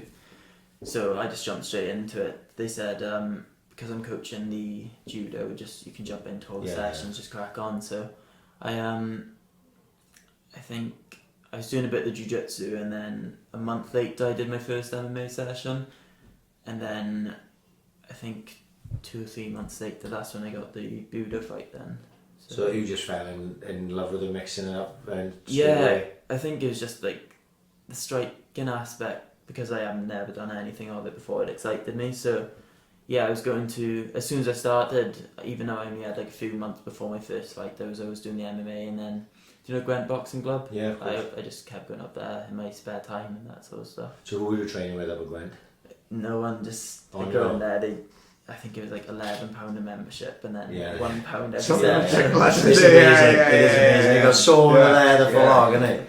Teddy Gray, we pay Teddy Gray and rocks, and old pebbles. It's fucking mad, isn't it? Something like £1 a month or something. Fair play to him, like. So I went in there, and they got loads of bags, and then they just, you hit the bags until you actually. So I hit the bags for probably about a month, and then he actually invited me into the ring then to actually spar with some of his boys. So I did that for a bit. I don't go up there too much anymore, just because we've got everything I need here. But so I started doing a bit of boxing down there the build up to that fight really. How do you find getting punched in the face the first time? I don't know. It took a bit of getting used to, like all of it. When I was first fighting, I just couldn't throw a jab. Like, I don't know why, but because of all the grappling, it just took me so long to be able to throw punches. It's just I was like thinking of throwing a punch, but my hands didn't throw it. But it took a little bit of getting used to getting punched. But I think all the sparring, we've done like loads of sparring. I've just got so comfortable standing up now. It's a lot better. But it did take a little bit getting used to just people coming at you, swarming you with punches. Like, oh, what am I doing? Why am I? I think when you get that first one, like on the bridge of the nose, it's like fucks all your eyes up, and your eyes are watered and shit. And What they sign up for? Yeah. But I suppose you would have taken plenty of knocks yourself in judo. You know, obviously getting slung around. Yeah. It's a very, very physical sport. A lot more physical in a lot of ways than boxing is. You know. Yeah, it's rough, like in different ways. Like you get mangled up ears, like judo and that sort of stuff, but you don't get too many knocks to the head. But it's more physically demanding, like your fingers, everything like that, all the grip fighting. Yeah, I remember I was training in Paul Wheel's gym, the WPT, when it was in Forest Park, and there was we was hitting the heavy bag and stuff like that. We was doing weights and shit, training there for a little while. And there was a guy in there, and he was doing a machine, and he had a jiu-jitsu belt, and he was like, right? So we talked to him after. I said, mate, why was he doing that? And he said, oh, because he's a jiu-jitsu guy that had been injured for a while, and he said, I'm doing that trying to get my grip strength back. He said, because I've been out now for a while, and I never thought of that before, because obviously with gi grappling as well, there's a lot of holding of the gi, isn't it? And pulling, and you have to be strong in your grip. I can't grip shit. You know, my missus goes like, "Me, can you open that bottle of gherkins?" But then a jar of gherkins, and I'm like, no. You know, but she goes like, "Oh fuck it, just give it to me," and she cracks it open. I'm like, a "Get fucking advanced." I do my tin opener. Fucking nightmare. But yeah, you know, give it to Josh. Josh be like, fucking pulling the glass in half. The glass, like. But it's something you don't think about until you like confront the judo thing. So obviously that's going to help you when you do jiu-jitsu and be grappling and all that type of stuff. So what's it like? Obviously you're probably big mates with Dino and Di and that now, yeah? Yeah, I see them every day. Got a good relationship with them now, so it's really good. You've got to get close, innit? Yeah. Because you put in a lot of trust in them and all. They're probably the most important people in your lives, like, I see, at the minute, like, I see all three of them coaches more than my parents. Yeah, of course you would, I can imagine. What's the other coach's name? I always forget. Omid. Omid, yeah. So Omid does jiu-jitsu. Yeah, Omid does jiu-jitsu, Di does boxing, Dino does the MMA, Curtis does wrestling, and then... Curtis Dodge up here as well, yeah. They got a Write that name Muay Thai coach now. Yeah. Future podcast guest. Forgot about Curtis. Yeah, but that's a hell of a team, you know, especially like you say, when Dino said that Curtis was going down, I was like, fuck, that's a good signing, isn't it? A big deal. I totally agree. Because obviously Dino and Di have sort of been there from day dot, like, and Omid as well, and Omid as well, like, and then bring Curtis and yourself, and obviously when you're coaching judo, I think that's a great mix. It's a good team, isn't it? That's a good team, like. Because with yourself as well, like, I don't know how much you know about like Dino's career. We talk about Dino quite a bit on your interview, friend. He's sort of like in this area anyway, sort of one of the early pioneers of the MMA scene. You know yourself from training with him a lot. What he doesn't know about MMA, you know, isn't worth knowing. Like, you know, so it must be. You spar a lot with Dino? Yeah, all through my third fight, so my fourth fight, sorry. So the last one, I don't know why, but the gym was quite quiet then, so I just did like 7 weeks of just sparring with Dino, lead up to the fight, so that gets me, I know there's no amateur who's gonna come close to beating Dino. Yeah. You still got it? Oh yeah. Really? Yeah. You he's not really old Dino, he's mid-30s. What am I? My 40s. Just turned 40, yeah. 34. Is he 34? Oh, that much younger, like. Yeah. He's in. To be fair, he's in the gym more than me. Like, even at this, I know he does most of the sessions, but I think he works all day and then he's in the gym until like 9 o'clock at nights. But yeah, I did some. He's definitely still super fit, sharp, like. And experienced as well, and that's. At your age and obviously your experience there, that's what you need, and it's the little tricks and the little things that you'll pick up from him and that, and he's tough as all boots, you know, what I mean? Yeah. So, you know, if you start slinging him around, you know he's going to stay in there with it, like, you know what I mean? But they say Di on the boxing as well. They say Di's been around for quite a while now, you know, trained at the warehouse, now training in big shout out to Di as well, his missus has had a big we was talking earlier about that. I did mention what did you do otherwise? Well, Di was planning to come in on, But he's in the hospital, so well done, Di. Congratulations, mate. Not that he fucking done much, huh? Di pushes out, he has another heart attack. Yeah, that's you the can last take thing it he wants. easy, You know what Di fucking he pulls out a big shit, and he has a fucking murmur. You've got to be careful. Because you've got to, obviously we talked about it earlier, the gym was quite small when you first went there, but they've got a number of boys now, and obviously Ricky George, who we've seen fight. Ricky's Quite a few yeah. Yeah. Yeah, and he's got a big fight coming up on Judo, hasn't he? Who's the guy he's fighting? Owain Davis. Owain Davis. Yeah. Is that set to be a good fight, is it? Yeah, they I think they're fighting for the Budo title on that, so it'd be a good one. They're supposed to fight a few times, and I don't know, but they both pulled out a few times. I think they've all been like injury prone, like for that fight. Right. But yeah, they're fine. Well, hopefully they're doing it. Ricky's another one that fucking petrifies me. You look at him in the street, 100% you're bullying him, and you think he's just walking down pink-head break dancer. Next thing you know, he got his fingers up my nostrils, dragging me down the street. You know what I mean? Me with my fucking finger hanging off because of the free Bentos pie. Fucking, he's another little killer, like, isn't it? But Dino was telling me about a boy called Ion. Is it Ion? Johan, yeah. Johan, right, okay, sorry, I didn't pronounce it right. He's judo Yeah. boy as well, and Dino told me he's super talented, isn't he? He's proper good. Yeah, he basically had the same sort of upbringing as me, judo wise. So he was at it like from a young age. We went up to the Welsh squad with like when I was full time. Johan came the year after full time. So yeah, he's done all the full time judo. Then he came to university in Swansea. So he recently started MMA. I think he's done it.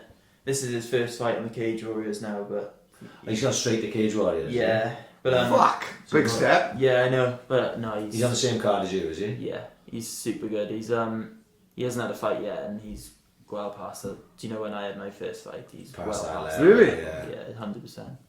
So, like you say, you do the steel sharpening steel thing. If you're in the gym, you can spar with Dino, you can spar with Ion and Ricky and boys like that. I'm not sure who else is in the gym training with you at the minute, but fuck me, it can only be good for you. And then obviously, I remember Dai saying, well, but they were prepared to push you quick, weren't they? So you didn't, you know, a lot of people, they have like walkover fights and that, but you know, in your fourth fight, was it your fourth fight you fought up in the one that's on YouTube, the video? Yeah, that was my fourth fight in London. That was it. You know, so you're going away in your fourth fight to fight for the title against a boy who was 4-1, wasn't it? 4-1, yeah. Yeah, fucking hell. So that's confidence stepping up, like. Yeah. No walkovers like in this game, is it? No.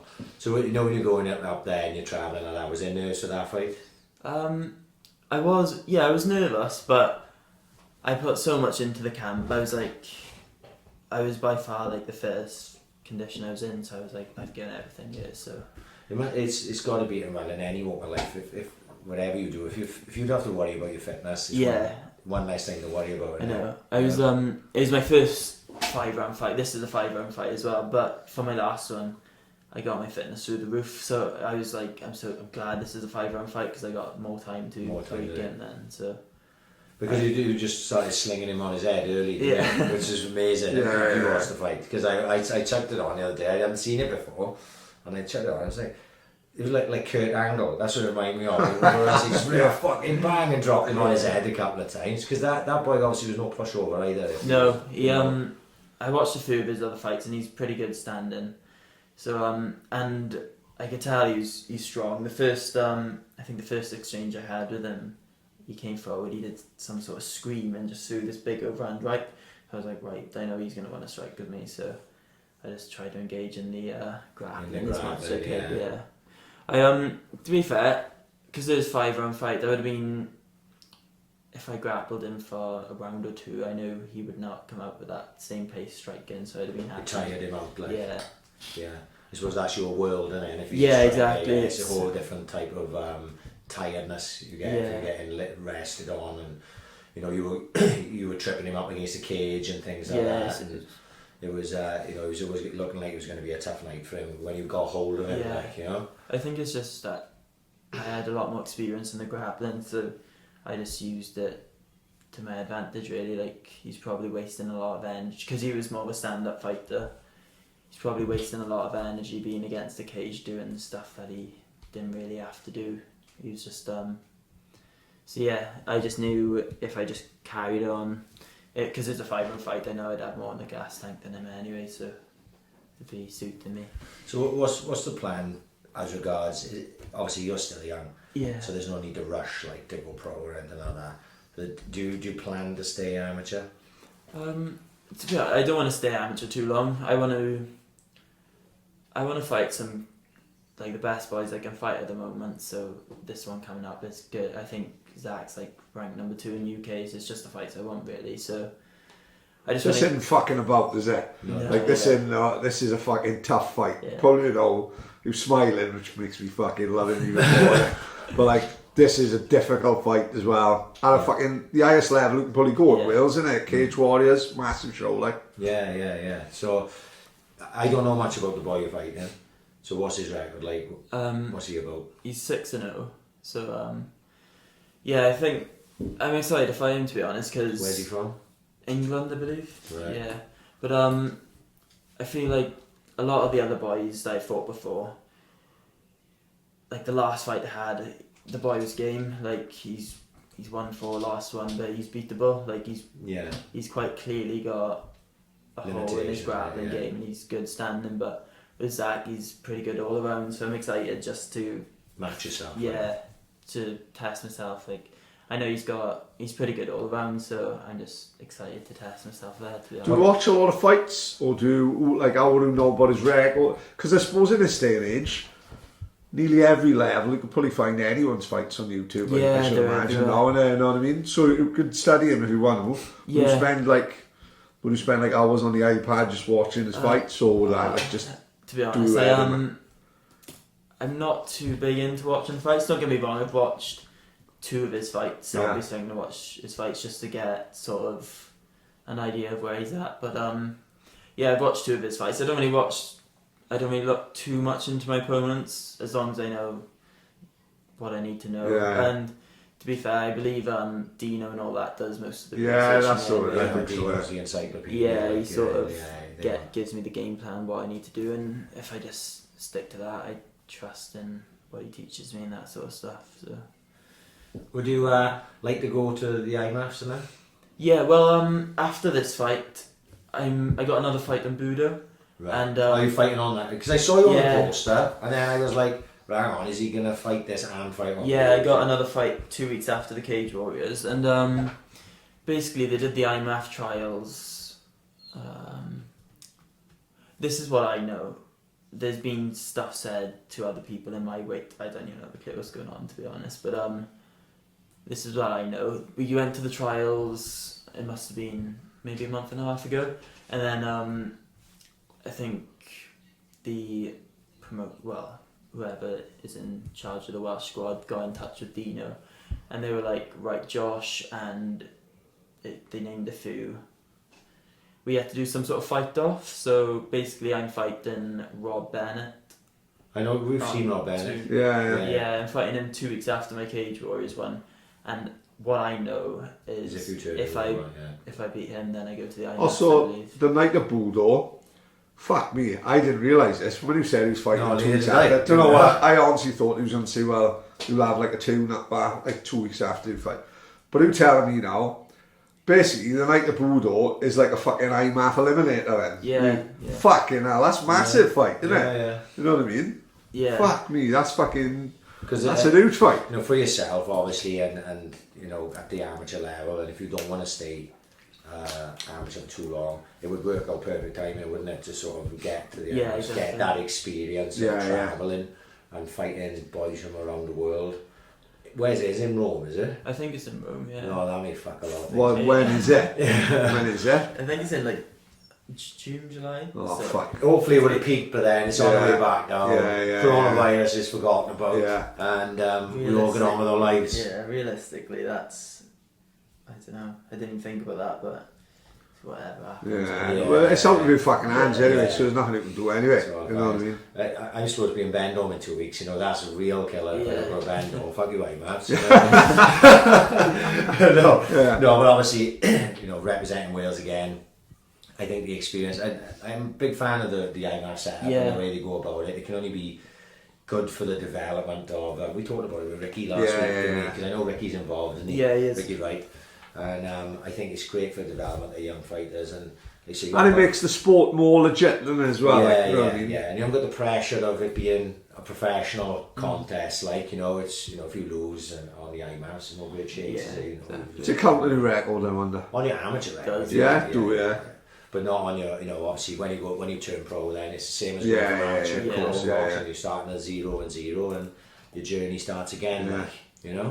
But they say, I think the IMMAF thing, it would suit you down to the ground. You look at, obviously we spoke to Rowan about it when Rowan was here, because Rowan had won it, and if there's a few of you going, or potentially a few of you going from the gym, fucking that one experience. Of course. You know what I mean? Yeah, I would like to go. So I'm hoping it does go along. I say win the fight off against Rob, so hopefully go to that then. And then I think it'd suit me, to be honest, because you're going to be fighting every day, and if somebody wants to stand up and strike, say 4 days in a row, they're not going to be in such a good condition on the fourth day. But it suits me because I'm like grapple. I can be super grapple heavy in there. I watched Rowan's fights. I don't know if you ever watched Rowan Crotter's fights, and he just grappled. Yeah, exactly. And, it's so suitable for it suited it. Because he didn't, kill himself. Yeah. He controlled everything. So I think that's the way to go. It'll suit your style because you can control the pace of the fight, and it's just, I suppose, if you come up against someone who can grapple as well as you, that's when it gets tough. Then I imagine, do they have all Russians, Kazakhstan? They got I don't know what the sort of qualifications. I'm assuming they take the best from each country, but I think they got pretty much most of the nations. I know there's Russian in the last ones, I believe. But because they're wrestling, the Kazakhs and the Russians wrestling, it's proper stuff, isn't it? Yeah. You look at them now, you only got to look at Khabib and the way he goes about his business, and this. Well, then, man, it looks like Khabib Ferguson's going to be called off again, what? isn't it? Because of the coronavirus. Oh, fuck right again. I think it's April, isn't it? Or something, and it's next month, mate. That fight is cursed. It's cursed. 100% cursed, yeah. How can Tony Ferguson trip over in a fucking unbelievable over wire and do his knee in? Yeah. And look at it now, because let's be honest, it's getting worse, isn't it? This, it's going to be I think it's in the T-Mobile, isn't it? So it's like a 70,000 seat arena. Next month? Yeah, I'm sure it is. No way. No way is it going ahead. Because in the lead up to that show on the weekend, they were having the press conferences. That's it. Yeah. And Ferguson, so I watched it. Yeah. And Khabib's so ice cold. Ferguson's trying to wind him up. Yeah. And he just doesn't bite. He did in the end. He got him right at the end, but. All through the press conference, Khabib's just I respect him as a fighter, but he's just an idiot. But he's so cool about what he does, but they can't fuck with that fight again. This corona, I said on the intro this, we're going to talk about coronavirus. It's doing my fucking head in. You've got to talk about it. Don't spinning me out. Every time there's loads and loads of Chinese students strutting around with masks on, right? They're the fucking reason. They're eating fucking Bruce Wayne sandwiches, isn't they? They fucking brought it over here, the fuckers. Right. Do the best one. I nearly killed her. Donna walks in from work yesterday with a fucking mask on, right? I had to wipe my ass with a toothbrush. Then we'll fucking see how fucking quick the viruses go around. I made her take it off, for fuck's sake. Can't go strutting around the house with a fucking mask on. In Portenant, for fuck's sake. No one eats bats in Portenant. The only Chinese people in Portenant is the ones that fucking work in the Chineses. You know what I mean? And they don't fucking leave the shop. Do you know what I did? This is simple, right? Okay, thing that I did. Now, I'm going to use it tonight, but we'll use it tonight because we talk about coronavirus, right? I'm a conspiracy theorist, so is he as well. Right? Fuck, here we go. We go in. Right, Josh, we're going to go in deep here. We're not going to go too deep, right? Because I'll just lay out there the facts. Josh, pretend you're back in Sophia Gardens with just a bed and a new chair. So, me now, immediately go, coronavirus is bullshit, right? So, what's the end game? This is like a week ago now, before it really started picking up, right? Pace, right? But I'm going, this is bullshit. So we've got to work out profits and all that first. Right, okay. Not sure yet. I don't know. Yeah. We're trying to work out is. Today now, a simple Google search is, right? You can find out how many people have got coronavirus, how many people have died of coronavirus. Right. Every country in the world where there's been a case of coronavirus, you can find out exactly the numbers. Okay. Right? So I'm not going to say the coronavirus is bullshit, right? Yeah. I'll just give you figures, right? Okay. And then I'll let people work it out for themselves, right? This is 3 countries Right, China's obviously ground zero. Yeah. Right? Bat-eating fuckers. Right. Are they? So let's be honest. Let's just, before we go over the figures. Right? 2 weeks ago, I seen a photo of a video of a guy in a rat, right? Yeah. It stuck in my mind for about a week. Honestly, God, it was putting me off my chow mein. I went from ordering Chinese's to kebabs again. Right. Pizza Planet down the road has landed. Yeah. Fucking hell. Right, go on, hit me with the numbers. So Joe Rogan had a podcast a few days ago. Scary. Right? Michael Osterholm. Scary, right? scared the fuck out of me. I just thought I was going to worry about my own man. Now I got to worry about my fucking daughter as well. Fucking killed me. So basically, Michael Osterholm is, Yeah. you know, I'm explaining this for anyone who hasn't seen it. He's a professor at Minnesota University, and he's like the liaison with the US government for contagious viruses, whatever the fuck. He's worked under 4 presidents, blah blah blah blah blah. He's the man that fucking knows his apples. And basically, he said, yeah, we've got to be concerned about coronavirus, something new, right? But really speaking, when he broke it all down, in the end, he said, if you're over 55 and older and you've got respiratory issues, you shouldn't be in public places. But pretty much anyone else is going to be okay. Right? Did he say, like, if you get it, you get through it, you're pretty much done, like? You're going to be okay. Like, it's going to be like a case of the flu. People are going to show symptoms. People are going to show mild symptoms. People are going to show like rough symptoms, and people aren't going to show any symptoms at all. They're just going to carry it.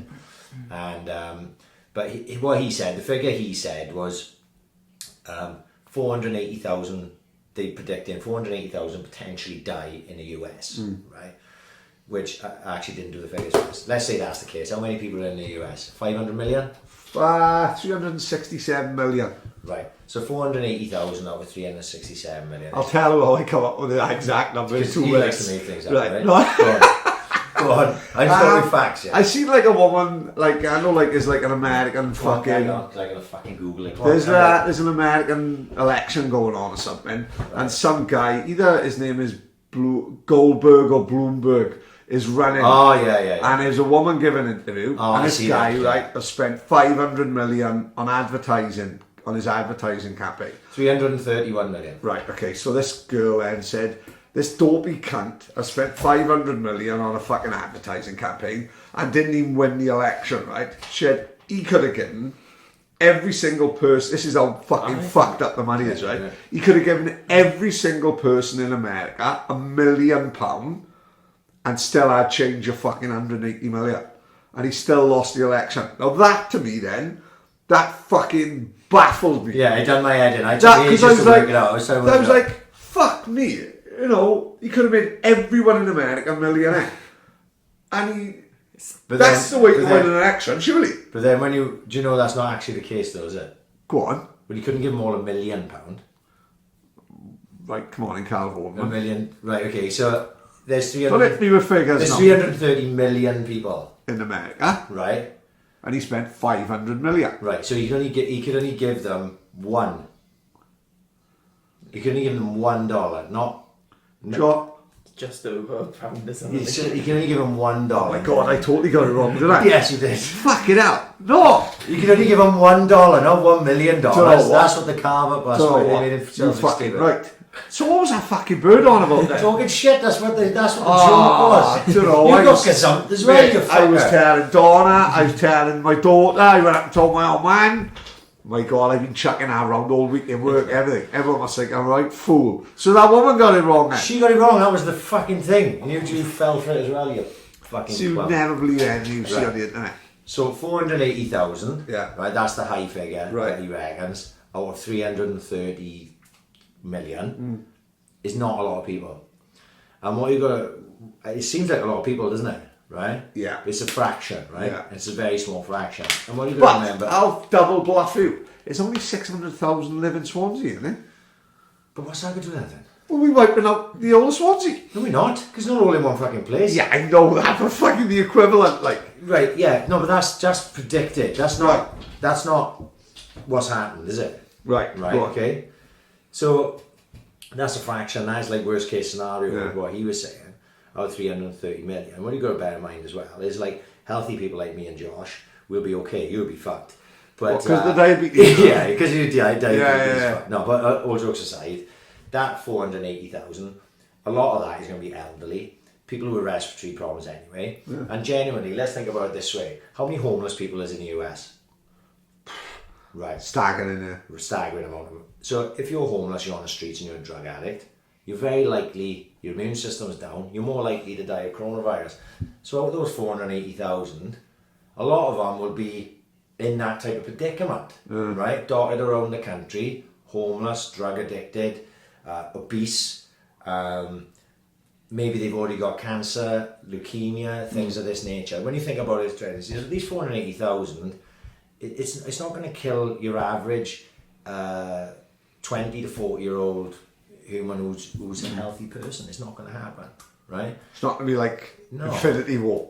It's not the fucking planet's worth though. It's not going to be like fucking I Am Legend, like, you know what I mean? Right, Everyone out, which right? fucking shits at me when I watched it fucking once downstairs in the dark. Fucking hell. Right. I don't like that film. Fucking freaked me out. So basically, when this is what I did earlier, just because I had a bit of time right before I come over here, right? So in China's ground zero, yeah, right. So, and these are all rough estimations I'm making about what. This is not rough estimations. This is what I took off an official site, right? So there's 1.5 billion people in China. 1.5 billion. Let that settle in. Right, so that's already 5 times the amount of the US, right? Roughly, right? There's only 130,000 cases. That's ground zero, right? And that, from what I believe, has leveled out. Right. It's not on the rise now, right? Obviously, there's still be reported cases coming in, but it's not rising like fucking at an extreme rate like it was. There's been 4,947 deaths, right? Not a lot out of how many? 1.5 billion. That's fucking nothing, right? Is it? So how many other people have died of something else? Like, I'm going to get to this now. Go on. Right, okay. Like I say, I'm just going to report the facts. Yeah, go on. Because I'm just trying to calm the hysteria, right? You're just trying to stop everyone in the hotel buying shit roll. What I'm trying to do... Just a minute, I went to my ass with my daughter's fucking Dora the Explorer Tower. Is talk the air companies out of cancelling my flight to fucking Hong Kong next year. Who wouldn't Stelios is listening to it. Right, so out of those 130,000 cases, 68,898 have recovered. So over half of those cases have recovered. They're fine, right? So that leaves another 59,239 that's still infected, right? And out of that number that's infected, 53,316 have got a mild case. That's 90% of the people that are still infected in China have got only got mild cases. Right, yeah. Sniffles and a cough and a cold and maybe the flu. 5,923 are serious or critical. That's 10%.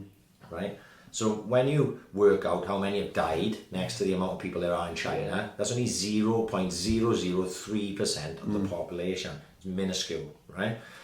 In China last year, right, 256,180 people died in a car crash. Right. That's 702 people a day. Right. But I'm giving you context, that's what I'm trying to do, right? Coronavirus, I'm sure you need to be a little bit concerned about it if you're elderly or infirm and you've got all these things going wrong with you. But if you're going to jump in a car and drive up the road, you're more at risk. Like. And this is what I've been saying all week. People keep fucking bumping my ear with it in the taxi, and I'm going, look, I drive 40,000 plus miles a year for a living. What do you think I'm more likely to die of? Coronavirus or a fucking car crash? Yeah, exactly. Right? More likely to die of a car crash, right? So, and that's where the case is leveling out in China. They reckon it goes up and apparently it levels out and then it drops, right? That's what they're all saying. So obviously in the UK we haven't hit that level yet. It's still going to rise, right? But the difference is, Italy lock everyone in the attic like Anne Frank. China do the same. We said to everyone, Cheltenham. Yeah, we're going to Cheltenham. 250,000 people betting on quick save in the Alps too. So, you know what I mean? So I did Italy, right? That same thing. And it's like 60.48 million. There's been just over 15,000 cases, just over 1,000 deaths. Over 1,200 are recovered. There's still 12,839 infected, and 90% of those have got it mild. 91% actually got it mild. 9% have got it serious. So potentially, if all those serious ones died, they'd still only have just over 2,000 deaths out of 60 million people. Not a lot, is it? No. Right? Just to give some fucking context, in the UK it's even less because we haven't actually got it anywhere near as bad as those two just yet. Will we? We're sure we will, but people will die, right? But I don't think I'm not concerned, that I'm gonna fucking, Yeah. and I'm fucking got 35 different fares in a car a day, Yeah. potentially, or 4 people at a time, and who knows who's breathing over me. But UK population is 66.4 million. There's been 590 cases, 10 deaths. 18 of those cases have recovered, and the other 562, that's all that's left, they've all got mild cases. They've got none that are serious to critical. So in the UK last year there was 5 deaths a day on the road in car crashes, right? Average. And now there's only been 10 deaths with coronavirus. So I'm just trying to give context. So there's other things.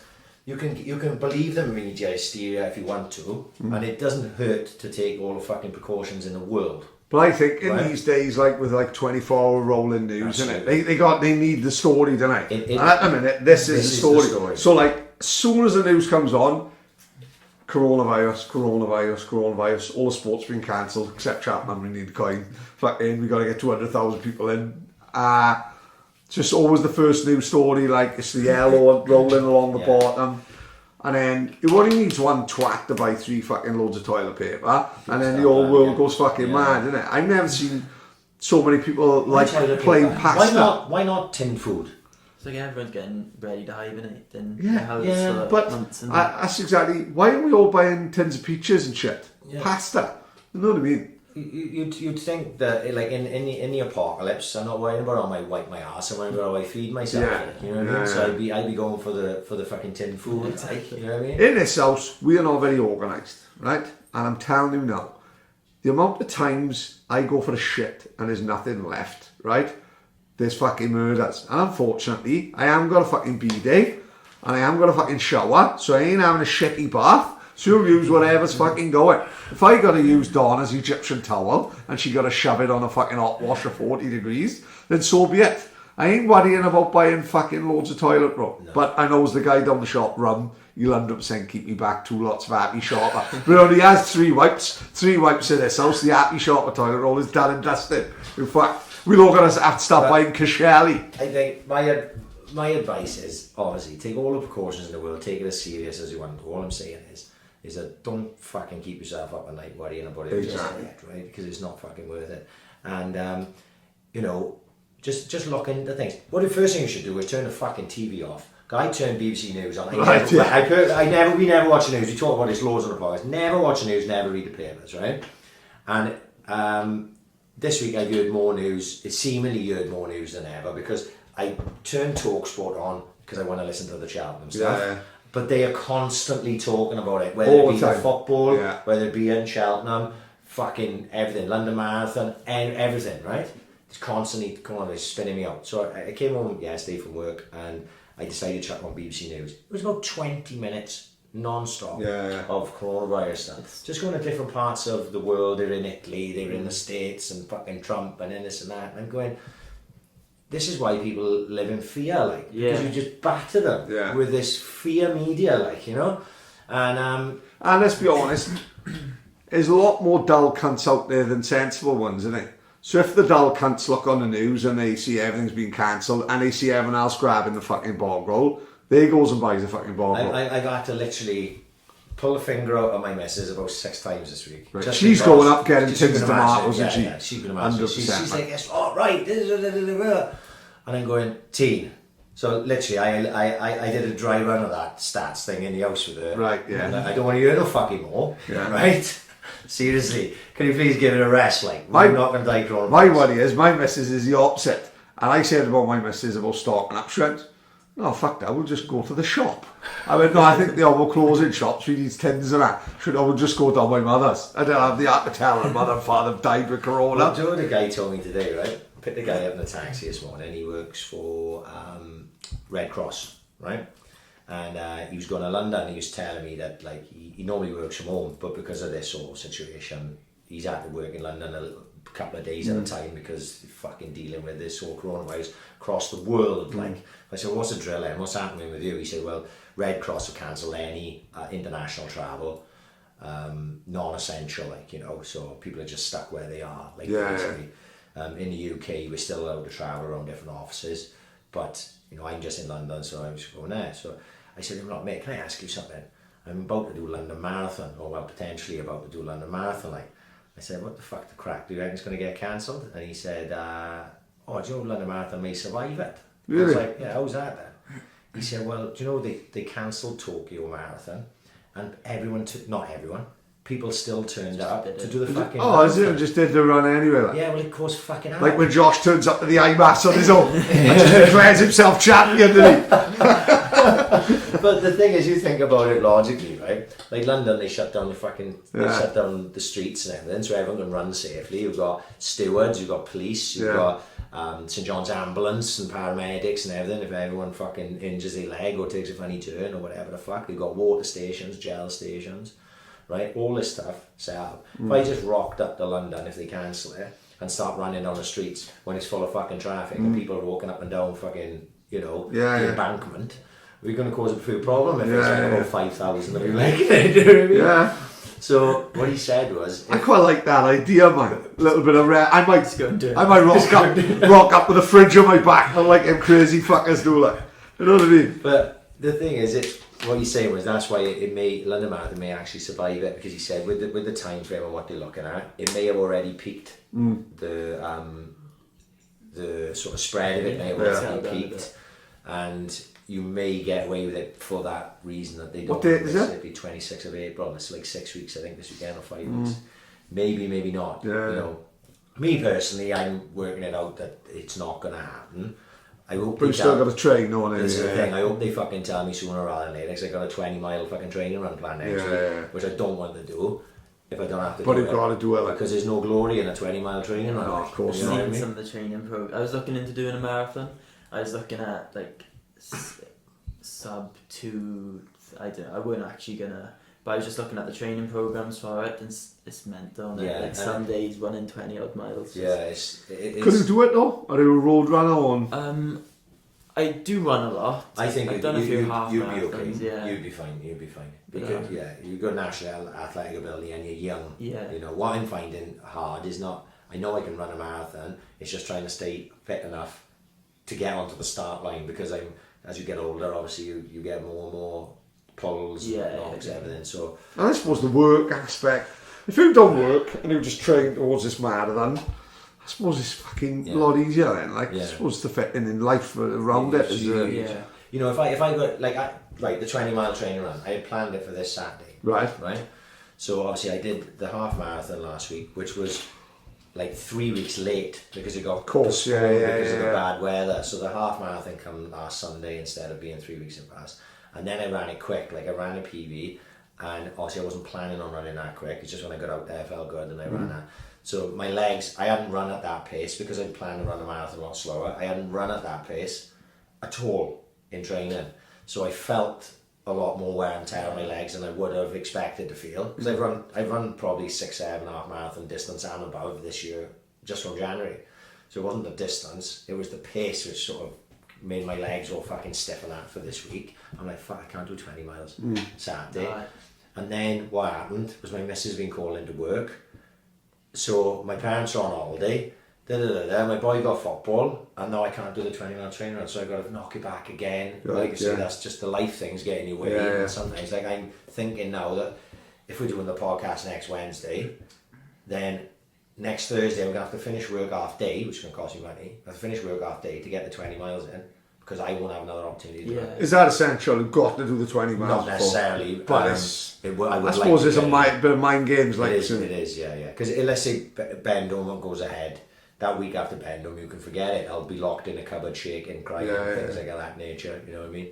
And so there's going to be no running going on that week. And then when I do start back, I'll only have a couple of 2 or 3 weeks before the marathon where, and it'll be nowhere near that distance. It'll all be tapered down. A marathon scares me. Don't scares me about a marathon. When he drives on the bridge, no Park Towie Bridge, there's a little sign, you probably never noticed it. It says like 14 miles to Stavera. And I know how far that Stavera is, and that's not even half a marathon. No. It's half. And that just puts the piss up me at, it frightens me to death. Like, it's just like Stavera and on to Benavent. Yeah, basically, So, so you do it to do an achievement. To be honest, if it wasn't for the fact I got in under marathon, I wouldn't even be contemplating doing those distances again. And like I said, I got injured last year, so that's why I didn't do last year. I deferred it to this year. I know coronavirus could potentially fuck me over. And actually, what's more annoying than anything is I don't actually believe that coronavirus is that big a deal. Right, okay, so it's like a double kick swift in the balls, yeah. like, you know what I mean? Like, I don't want to be the voice on coronavirus. No. So if it all goes tits up, don't fucking blame me. I just giving you the figures, like, you know, I'm a fucking conspiracy theorist. But it's like, that's doubly frustrating. Like, if they cancel fucking Benidorm and they cancel fucking London Marathon, someone's going to have to talk me down off the ledge, like, you know what I mean? It's going to be fucking hard going, like, you know, I don't want to miss Benidorm, definitely not, anyway, like, you know, but there we are, that's that coronavirus. Done and dusted for now, I can fuck off. We'll do a podcast in about 3 weeks, but like, everyone save yourselves! I'll be skin and bones, you know what I mean? Josh is eating Diowen, Did you go up to the Interclub up in Short MMA? Yeah, it's a few of the boys, I think we had like 3 boys fighting up there, so I went up to support them, yeah. So that's I look good setup. Yeah, because obviously we went up to do a podcast with Jack probably a couple of weeks before they did that. I didn't even know that you boys were going up at the time, so obviously we saw the gym and the layout and everything impressive, like I met Jack and that. And then I seen you boys went up there, which was another great experience. It's great that, and we talked a little bit about with Jack, you know, the Welsh boys sort of, like Dino and them working together, like not working against each other. Like I think at times there'd been people not prepared to work with each other, especially in this neck of the woods. Like, so I'm hoping is easing now. Like, but to go up there, I see Brett's been up there a lot, and see the photos of Brett and Jack.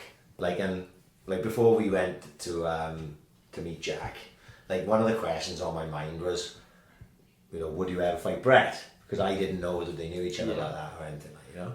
But when we were there, Jack was such a nice guy. I didn't want to put him in that position, and like we like Brett as well. I was like, oh, do you know what? No, fuck, no, I'm not going to do that. He spoke so well about Brett. We could tell that he must have a level of respect for Brett. So I never asked him about it, and I'm glad I didn't.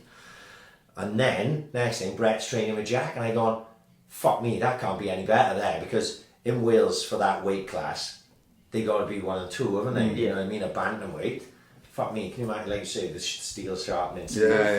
Yeah, it's good. They got like all the top boys in the country are sort of heading down that way, so they're all working together, and they're all only going to get better. They only got the best boys are down there, so it's good for them. Have you grabbed with Brett? Yeah, I went up last weekend, so you went up there to train on Saturday. But the show, really quality. But getting the grappling with like Brett and all that is real good. I think it'll help me for my Cage Warriors fight, because he knows, like, he's sort of, we were cage wrestling, and I know I've only done like a year on cage wrestling, maybe not even that, but you know, he's put in years and years, so I can learn a lot from him. Yeah, when you're talking about Brett, you're talking about top 15 in the world. Yeah, exactly.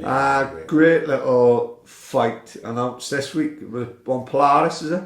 Oh, Brett and Nathaniel Wood. Yeah, that's class. Yeah, was it on Polaris? I think. I think it is Polaris, isn't it? Fucking straight grappling. Brilliant. When is that? What is that? I don't know what. Is it in a stream then? I think that's coming up shortly. I'm pretty. Yeah, maybe within the next few months. Yeah. Because that is a fight that you wouldn't mind seeing at UFC, would you? Yeah. You'd watch that. 100% you'd watch that fight. But Brett said he signed a fight contract, didn't he? I saw today or yesterday. Yeah, he signed a fight contract. He hasn't said who he's fighting. Right. It's like they said in the books. Quality. So that means Brett got something coming up. So there should be big news on that over the next week or so. Hopefully he'll be out there. Like, you know what's coming up. He won't be on that. UFC London, like, it's a bit short notice for that, I should imagine. How many weeks away is that now? 21st or 31st? 21st. So this month, is it? 21st of March. Really? Yeah, definitely. The reason why I remember it's 21st because I'm not going to be in the house that night to watch it. I'm going to fucking do one, so I'm not going to be there. They got a Cage Warriors one up in London as well on that date, I think. Is it? Yeah. So it is the 21st. Yeah, it is the 21st. I checked it this week because I was like, when I watch it, I realised I'm out that night, and I'm like, fucking hell. So I can't fucking watch it. But I don't think Brett will be on that. No, definitely. Especially because he's not going to be fighting anyone. He's not going to be walking anyone. No, it's only high level boys. It's going to be high level, and fucking say it's another thing to get fucking excited for. Like, You know, has Brett been in CF24 much? No, he hasn't. He hasn't come down to the gym. The only time I trained with, I think that was like the first time I trained with him MMA wise, was the weekend. But we haven't seen him down the gym or anything. I think that he might be. I don't know. But I know a few of the boys that were training in Chris Reese, like Rowan. He's gone up to Rowan's Shore. gone to Shore He's full time up there. So I'm not too sure. He living in Jackson? He's living with Auburn Elliott or something like that? Yeah, I think he's in university up in. I think it was. I was speaking to him on the weekend in the training, but I think he's in the University of South Wales up there. Right. So I think he stayed in the accommodation down there. Right. Okay. Yeah, it's right. Cracking setup. Like say that sort of mixing of the boys of South Wales to be able to train together and especially doing those interclubs, that makes perfect sense for the amateurs. Like, you know, no pressure on it, even less pressure than actually having the organised amateur MMA fights. Like, you know, I think it's a fucking great experience for boys like that, especially for boys coming to Dino's gym and building the CF24 profile and everything. Yeah. You know what I mean? It can only be good. Like when you're going pro now, when I looked at that fight that I seen of yours, obviously not as much the Budo one because that ended pretty quick, but more like the one I see him. Do you feel that your style will suit pro MMA more than amateur MMA? Yeah, 100%. I'm hoping to go. Say now, I want to get a few amateur fights in, like the high level boys. So I got a few coming up now. So I just want to get some then, and maybe after the IMMAFs, then after the IMMAFs, I definitely want to go pro then.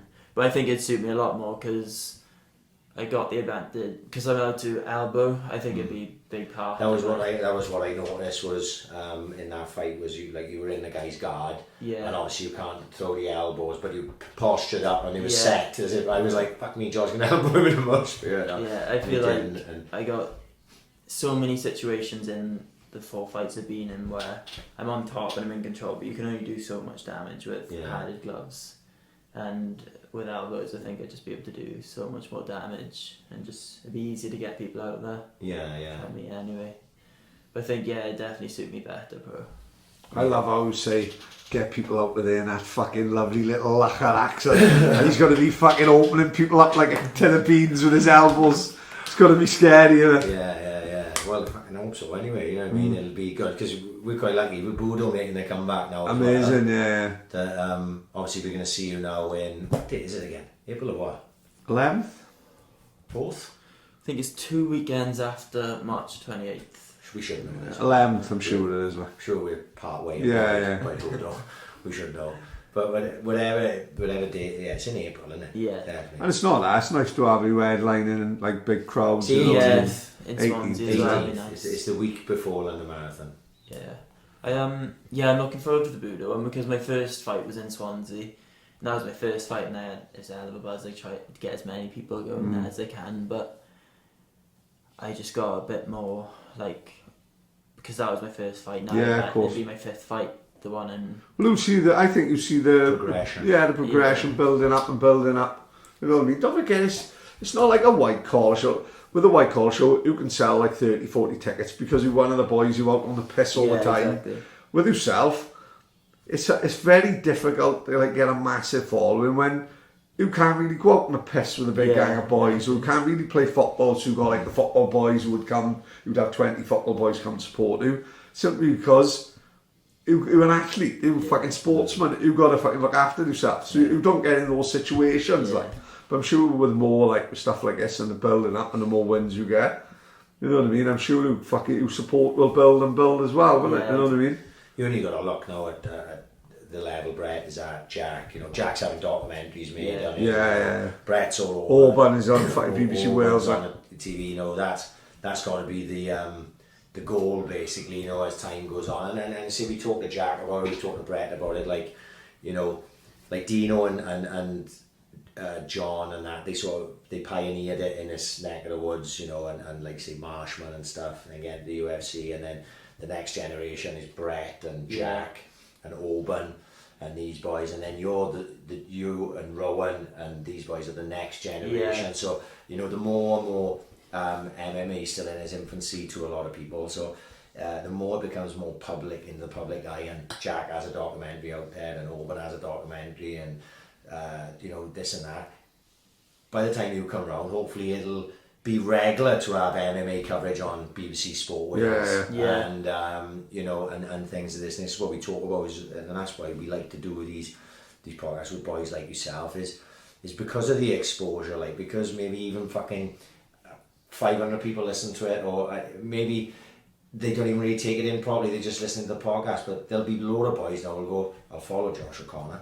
And then they'll follow your career, like, and they go, fucking hell, Josh is fighting fucking pro in this will be in 3 years' time, you know what I mean? I remember he was on the AAC podcast at that time, and I used to think that in some way we help, like, expose talents like yourself, so that it can build the sport, because, like I say, you can tell I'm a massive fan of MMA, and I just would love to see it push more in the public eye, because I think a lot of times it's sort of held back. Boxing is fucking huge. You can't turn on a channel without finding some boxing, or flicking on Sky Sports. There's always a boxing section, but there's never an MMA section. If there's a big UFC card in the UK, but they never covering, UC MMA or any of the smaller things. That'd be nice. They're not covering maybe Cage Warriors, but like you say, the maybe it's just because it's not that level of support for it just yet, but it's going to get there eventually, I'm sure. Yeah, it'd be nice to see it go in that direction. You look how big it is in America, it's fucking massive, you know what I mean?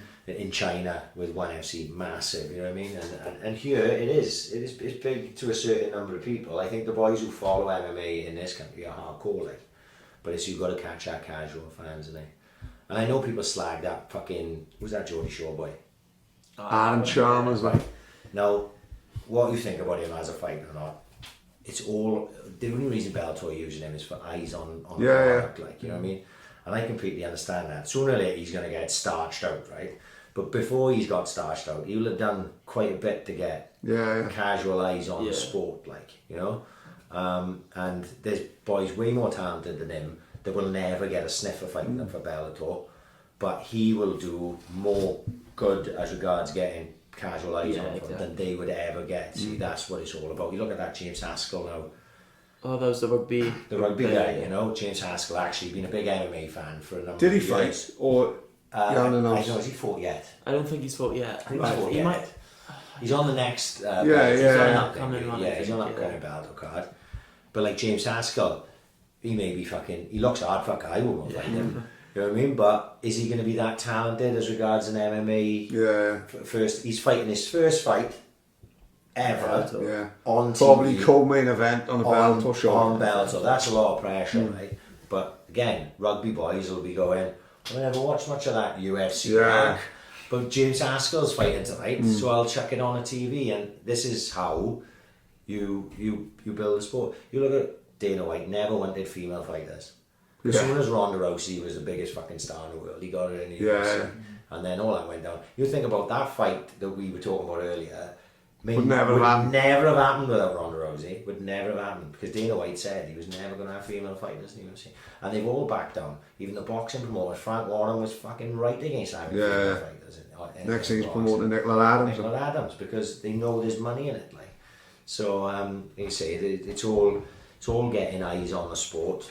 They did it with CM Punk, UFC did it with CM Punk. CM Punk, the biggest wrestler, probably name in pro wrestler in the world. They knew he weren't going to be no fucking comp.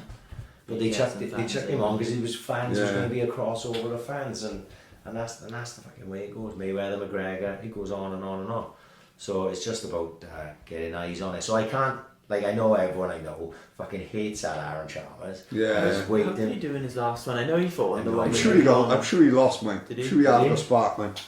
I'm sure the wheels have fallen off, like. Yeah, well, maybe he did. But what I'm saying is, like you say, he probably had 4 or 5 fights, and he brought a different crowd. Yeah, definitely. Again. Everyone knew his name, didn't they? Even with that KSI Logan Paul fight, bollocks. I did watch it after the fact when it was on Sky Sports Box. I thought, I'm going to have a look at this just out of morbid curiosity, and it wasn't half as bad as I expected it to be. It wasn't fucking no great standard, but it wasn't half as bad as I expected it to be. But the amount of eyes that were on the product, you can see why they do it. You've seen Eddie and me talking. He's like, DAZN and nagging me to do more than. Yeah. Because they're thinking of the dough, like. And they're getting like 900,000 pay-per-views, like. Yeah. Canal's getting 200,000. Isn't it? Biggest You know, star in boxing again. It's like, you know, if for a business standpoint, if you're just solely there to make money, you're fucking going to do it again, aren't you? You know what I mean? Even if morally you're looking at it going, oh God, I don't want to do that. I want to do Billy Joe Saunders versus Canelo. I don't want to do KSI Logan Paul fucking 2 or whatever, like, you know. But, you know, it's all about dough at the end of the day, and progressing the sport. And like you say, with MMA, they're always going to make those freak show fights. They were making them in Pride 15 fucking years ago, you know what I mean? Just to sell tickets. So they're going to keep doing them forever, like. So, you know, they expect more Mayweather McGregor's and Talk to me, McGregor Pacquiao, with it. do you know Conor did not want that smoke at all. No. Because Pacquiao wouldn't walking in round for 8 rounds. No. Pacquiao, He's you know what I mean, spark is him. going to spark him. Yeah. You know what I mean? Don't forget, he can't fucking shag behind his missus back no more because they found him out. He's running for Senate that. So he's going to be a bad mood. He's going to be in a bad mood. Like, just beat Keith Thurman for fuck's sake. Yeah. You know what I mean? He starches McGregor but in the first round. Like you say, you know, Conor got, you know, Floyd looked after Conor. yeah, 100%. Looked Floyd's a businessman. Like, Yeah. you know what I mean? He knew- Floyd should have treated that little chinky at the other. Oh, he just smashed him. Floyd must have known he'd been eating bats. He started the coronavirus. Floyd did, didn't he? By filling that guy. Like, Did you see that little Yeah, kickboxer that was he nasty, did? like, Yeah, you know he just what I mean? walked all over him. He just Yeah. walked up and just pinged him up. Yeah. And Floyd had never really done that. Right? No, Anyone. he hadn't done that for years. For a long time. When he was Pretty Boy Floyd, he he's was a nasty fuck. Yeah, he was pretty. But once his hands started going and he became money, he became slip boxing. He different, like. But yeah, he just battered that guy, didn't he? But did you see him? He's been in the UK, isn't he? So your mate Brendan Lyons has been doing security for him. Unbelievable, isn't it? Unbelievable. I'm not sure we call him my mate, but well, no, he's your mate. Yeah. So now he's my mate because I follow him on I Instagram. didn't notice Mayweather's wearing black gloves like Michael Jackson. He must be worried about the corona, isn't he? 100%. All his fans shaking his hand. He got the black gloves on. Like. Did you see? There was an IFL. Coogan did Sheffield show. Right. Coogan Cassius was the guy that was sitting on the stage doing the Q&A. Oh, right, okay. Like they had Michelle Joy Phelps and all that. Right, okay. So IFL were filming it, and they just took. It was only 2 videos that they must have taken from the whole show. I'm sure they're not going. He's not going to allow you to fucking put it all. Of course out not. there, Yeah. right? But the headline of the video was 300 million. Would I do it again? Absolutely, or something like that. So basically, what he was saying, Floyd, was, you know, alright, I'm not really a boxer anymore, but I'm still a businessman. So if I can see opportunities to make money, I'm going to make money. So someone comes to me and says, we're going to give you 300 million to fight Conor McGregor. He said, of course I'm going to do it. Yeah. Basically, he knows he's going to win, right? Yeah. He's going to earn 300 million. He said, so, you know, I'm like 40 years of age now, and I am for a while. But if someone comes to me again and goes, we're going to give you 300 million to fight that guy over there, and I know I can beat him up, basically. I'm paraphrasing it. Like, he's like, of course I'm going to fucking do that. Like, so basically, he was like, you know, yeah, if you give him the right fight, and let's say they give him Khabib in boxing, because you're obviously not going to fight Khabib in MMA. Let's not even, you know, think about doing that. But if you could say, oh yeah, you could fight Khabib in boxing, pure boxing, and we're going to give you 300 million, he's going to go, oh, fuck yeah, because he can smash Khabib to bits, like in boxing. You know, Khabib might jump out the ring and fucking suplex him in the 4th row after it, like, but that's by the by, isn't it? So there is still potential for Mayweather to fight. Like I say, I don't know if Conor seems to be taking the MMA bits more seriously now than he. I saw the interviews. Wouldn't surprise me if Conor had 3 fights this year and then went on a big, maybe fought Malignaggi or someone like that in boxing. Like. Is that the bare knuckle fight then now, is he? Well, he did fight better. He had one fight. Which was a war, like, as it happens. Paulie can't hit though, see. Paulie would be perfect for Conor McGregor. Yeah. As regards to the fact he couldn't stop Conor McGregor, unless Conor got really tired. And it's smaller as well. But does anyone want to see that now? No, of course not. It's a bit more down the line, isn't it? But I think, like, see, it seems that Conor's seen, from all his interviews, that he's taking his MMA a bit more serious. It seemed to be in, like, the Cerrone interviews, isn't it? He's got some tough, like, whatever way he goes. Of course, Well, I know they were talking. We talked about it on the Judo WhatsApp group we got. talking about fighting Justin Gaethje, who I'm a massive fan of Justin Gaethje. He's one of my favourites. Yeah, because everything's all action. Yeah. And I personally, I thought that's a tough night for Conor, like. But Dino said no. He said, what are you talking about? He said Gaethje's really easy to hit to Conor, we'll put him out. Like, I'm like, well, no, yeah, I know he can hit, but Gaethje's naturally bigger, I think, and I don't know. We're saying that Conor fought 170 last out. Yeah. Gaethje 155. Unless Conor stays at 170, Gaethje not going to fight him at 170, is he? No, I don't see it. No, I don't see that. Maybe that's just a fight. I think they'd go 155. Conor's not that big, is he, for 170? He's only like 5'9" or something, 5'10". Yeah. He's gonna pick his way to a tough fight. Yeah. I know it's not going to be easy no matter what he has, but I can't imagine he's going to put himself in with like an All-American wrestler next time out. He's gonna pick a fight which you look at and go, because all of us said the same thing about Cerrone fight. Oh fuck me, that's a tough fight for Conor, and then he just went and back to death, like, you know. So he'll do that type of thing again. I think he'll pick a fight, he look at it and go, well, that's a name, and he'll fight me at 170. That's something like Pettis, you know, no something along those lines, you know, where he thinks, oh, I'll take Pettis out. But he's still a good name, he's ex-world champion, blah, blah, blah, blah, blah. Just recently beat Stephen Thompson. Things of that nature, like Robbie Lawler, you know, something along them lines. Like, well, McGregor got his pick, and he can basically pick the fight. He's like Canelo, he can just, he's giving them the golden ticket. Yeah. You know? I think Gaethje's one of the nicest ones for him, because of the fact he is easier to get hit. But otherwise, there's some tough fights there for him, isn't there? It's like Usman, Masvidal. He hasn't really got an easy way, but or can beat Ferguson. No. Every one of them's going to be pretty tough. I'd like to see him fight, win or lose. I'd like to see him fight for Ferguson, Masvidal, and also I don't care about the Khabib fight. I really stand. I think Khabib takes it every time. It's done for me. But I would love to see him fight Ferguson and Masvidal. I think both those fights are fucking thoroughly. Because they just stand it and bang it. They're gonna have, and it's Ferguson's all over the place. I think Masvidal's gonna show him different things like the kicks and that. You know, I just think those are two great fights. Those are the two I would like to see this year. You know, but there we are. Like, so hopefully it will be fun anyway, whichever way it goes. That's it, Pat. Yeah, all good. Josh, thank you for coming on, mate. Yeah, it was a fucking absolute pleasure. We Top wish you all the best. And next time you come on, you can come back with a belt. Or, you got to bring a belt in. And, might be from Top Man, but still. You know what I mean? And like you say, Cage Warriors Academy. Yeah, where is it? It's in Ebervale. Oh, in right, okay, in the Ebervale Centre. That is March 28th though. March 28th. And then 2-3 weeks after that is Budo. Yeah, Budo, and that's in. We will definitely be there for that. It's in the play football. Play football. Yeah. You've MC'd. Good little venue, like. Yeah. It's in the sports hall. That's right. it. Okay. I know I'm up there all the time with the kids, but I've never actually been in that. Well, he didn't even realise it's fucking there until he opened his fucking door, and there's a big fucking multi-purpose fucking arena now. Where is it? Is that the one down with BN? No, it's the one up in. You go through the lights of Clace, and it's on the left hand side. All the way up to the funeral parlour. Towards the centre, the creme.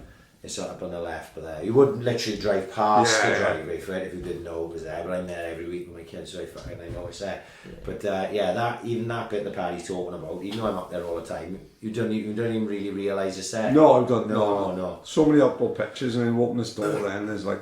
There's a big sports hall in the back, So anyway, I'm looking forward to that. It's quality. Yeah, there we are. Josh, thank you very much, mate. We've enjoyed. Yeah, brilliant. Brilliant again, and big one next week. I'm not going to say it, though. No, of course. Big one next week. And we're out here. Thank you again, Josh. Peace.